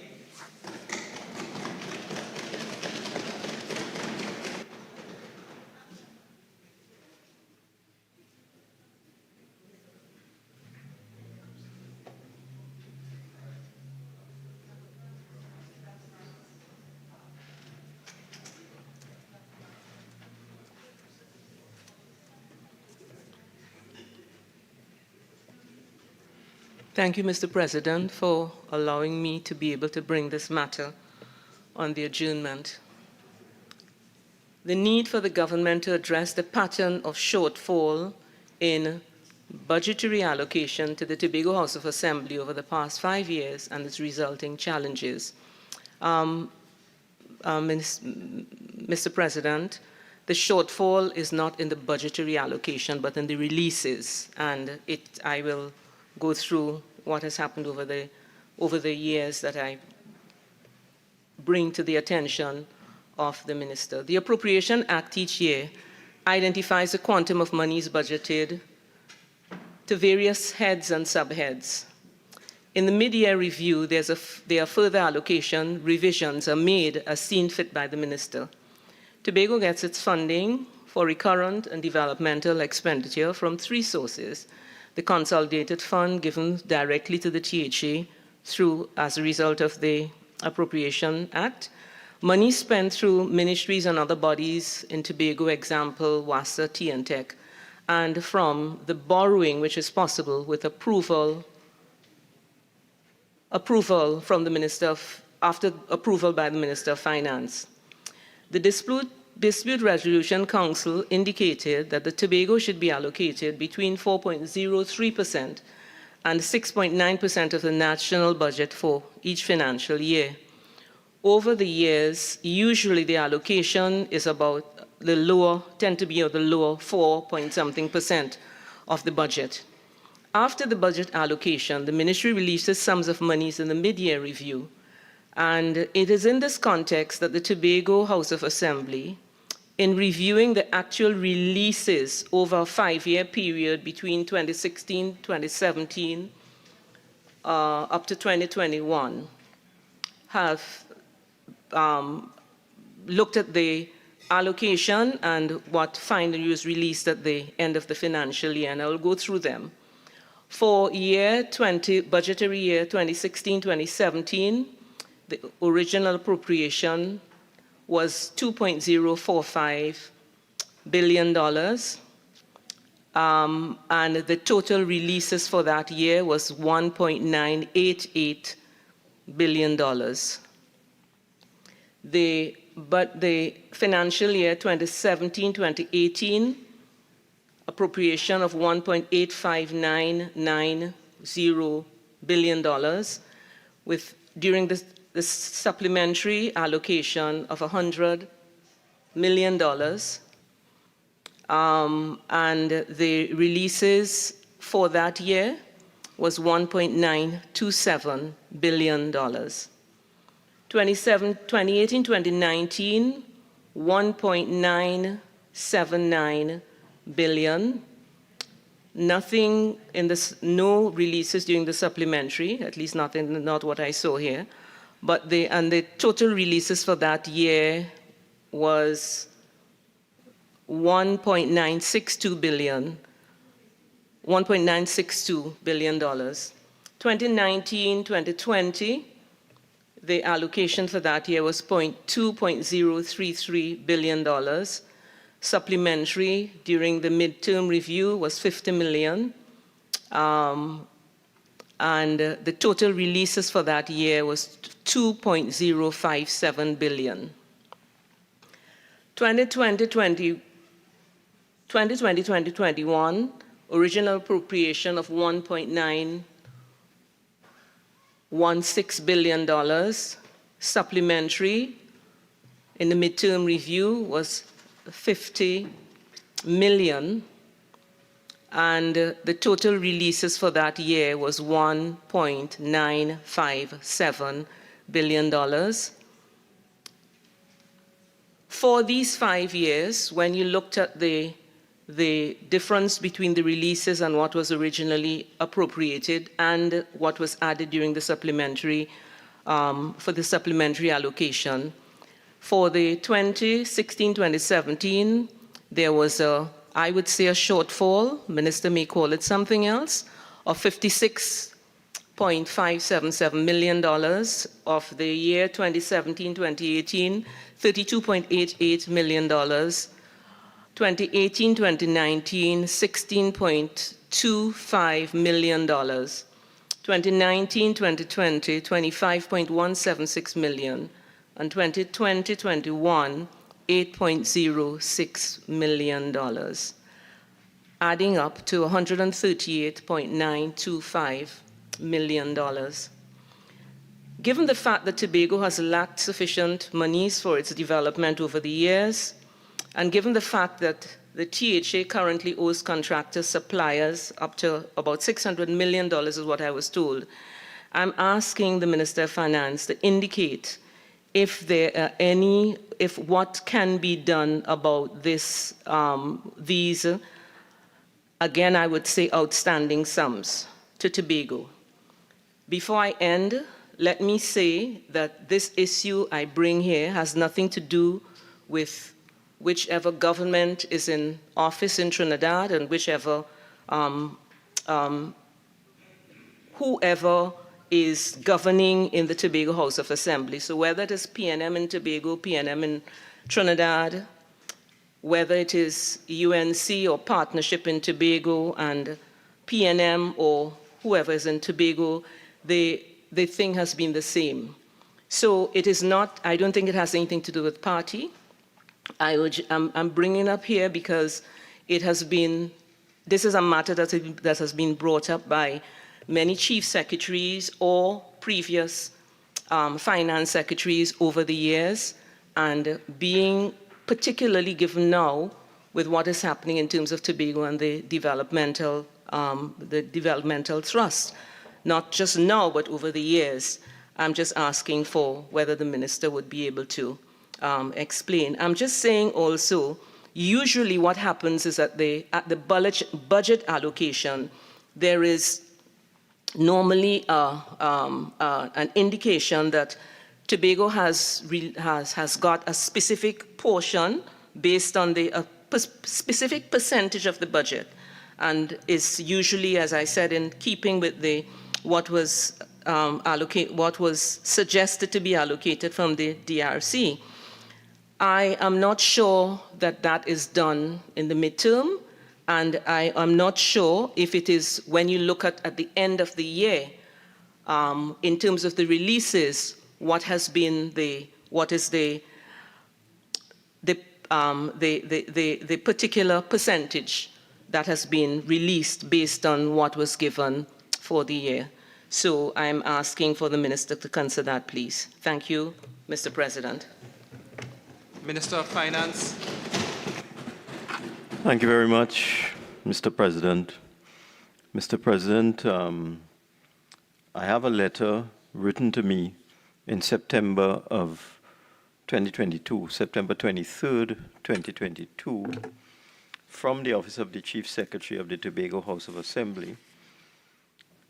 And some of the information in the Senator's contribution is similar to the information presented to me in this document, in this letter.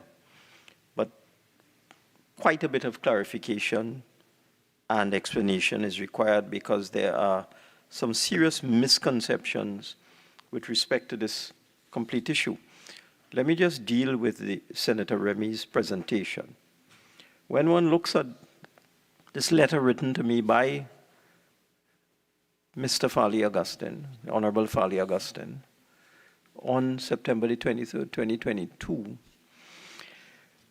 the total releases in this letter is misleading because Tobago collects revenue on behalf of the government, collects income tax, value-added tax, and so on.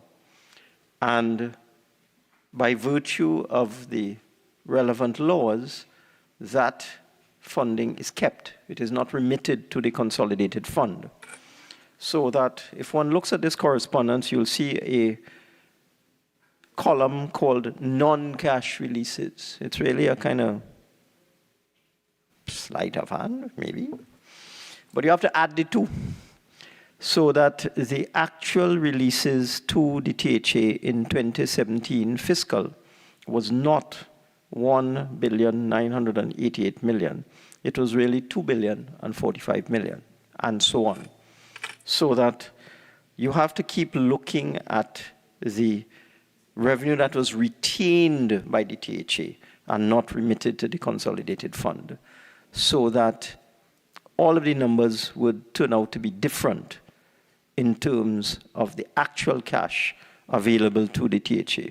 So I think I needed to make that point.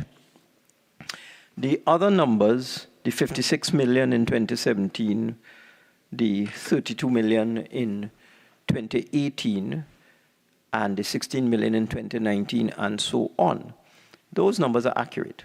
But you need to take into account what is called the non-cash releases. Anyway, let us move on.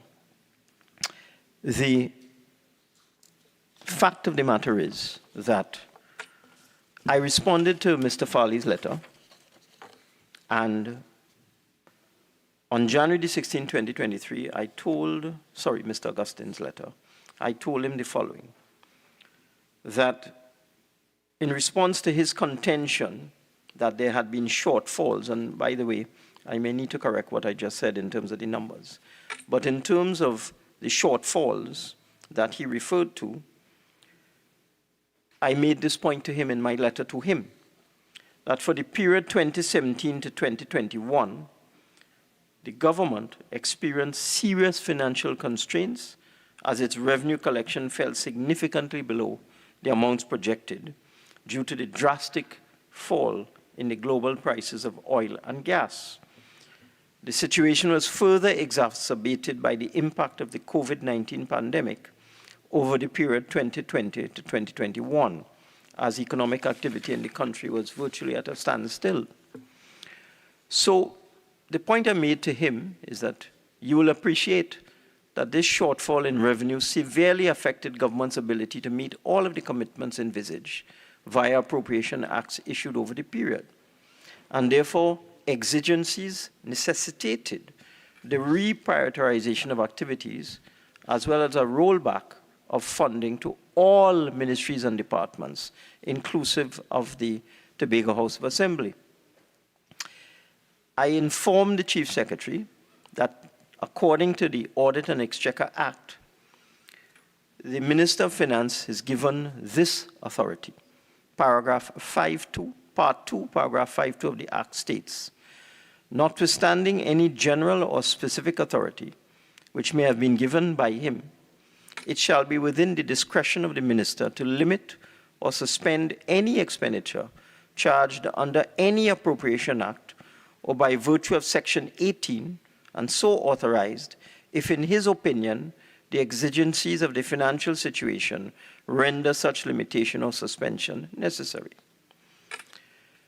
The point of all of this is that if one looks at the actual estimates of revenue for the fiscal years 2017 to 2021, which was the subject of the Chief Secretary's letter, one will see that in 2016, the first budget that this government was required to deal with when we came in, September of 2015, we essentially at that time used the budget documents prepared by the outgoing administration. We had 3 weeks to prepare a budget. And the budgetary revenue, the revenue that we estimated in fiscal 2016, was $60.3 billion. That's a matter of record. However, oil prices had been dropping from $100 in 2014. By the time the budget was read, oil prices had crossed $40 and kept going down. And in the following year, oil prices dropped as low as $26. So the actual revenue received in that fiscal year, 2016, was $45 billion. So that the estimate was 60.3, and the actual revenue received was $45 billion. As a result, the government had to cut back on expenditure. So the expenditure in 2016 dropped from an estimate of somewhere in the vicinity of $62 billion to $52.9 billion. And we in fact had to run a fiscal deficit that year of $8 billion in fiscal 2016 because a tremendous amount of money, $15 billion in revenue, just disappeared because oil prices had dropped from 100 to 26. In the following year, 2017, that's a 25% drop, by the way, between the estimated revenue in 2016 and the actual revenue in 2016. In 2017, the estimated revenue was $47.4 billion. The actual revenue was $36.1 billion. So there was a 23.7% reduction or shortfall, if one wants to use that word, in the estimated revenue and the actual revenue collected. In fact, 2017 was one of the most difficult years for this government. So we saw a situation where actual revenue was more than 10 billion, less than estimated. Now, the THA's allocation is based on the estimates of expenditure and revenue. Minister, you have 2 more minutes. Sure. So at the beginning of the year, the Minister of Finance will use the formula that the Honorable Senator referred to. Will estimate expenditure and revenue, but if things don't work out, as occurred in 2016 and 2017, we had a catastrophic decline in revenue because of fiscal concessions given to oil companies, catastrophic falls in the price of oil and gas. Gas dropped from $12 per MMBTU down to $2, so that the Minister of Finance had to exercise that clause in the Audit and Exchequer Act. And I want to say, even though there was a 23.7% reduction in expenditure for the whole country, for the THA, it was only 2.4%. That's all. That 56 million, when you look at it in the context of the original allocation to the THA of 2.3 billion, is only 2.4%. So the THA got only a 2.4% reduction, but the country got a 23.7% reduction in allocation. So I hope you understand that we have been very generous. It follows right through in all of the others. We have been very generous to the THA. The following year, there was a 6% drop in expenditure. The THA allocation only dropped by 1.5%. The following year again, a significant drop in national revenue and expenditure. THA allocation dropped by 0.7%. So understand, there's a lot of misinformation and miscommunication. I'm not accusing the Honorable Senator, because the documents that the Honorable Senator is using is this letter, I presume. But one needs to understand that if we drop 20% in the country and we only drop the THA by 2%, then we have been very generous to the THA. I thank you, Mr. President.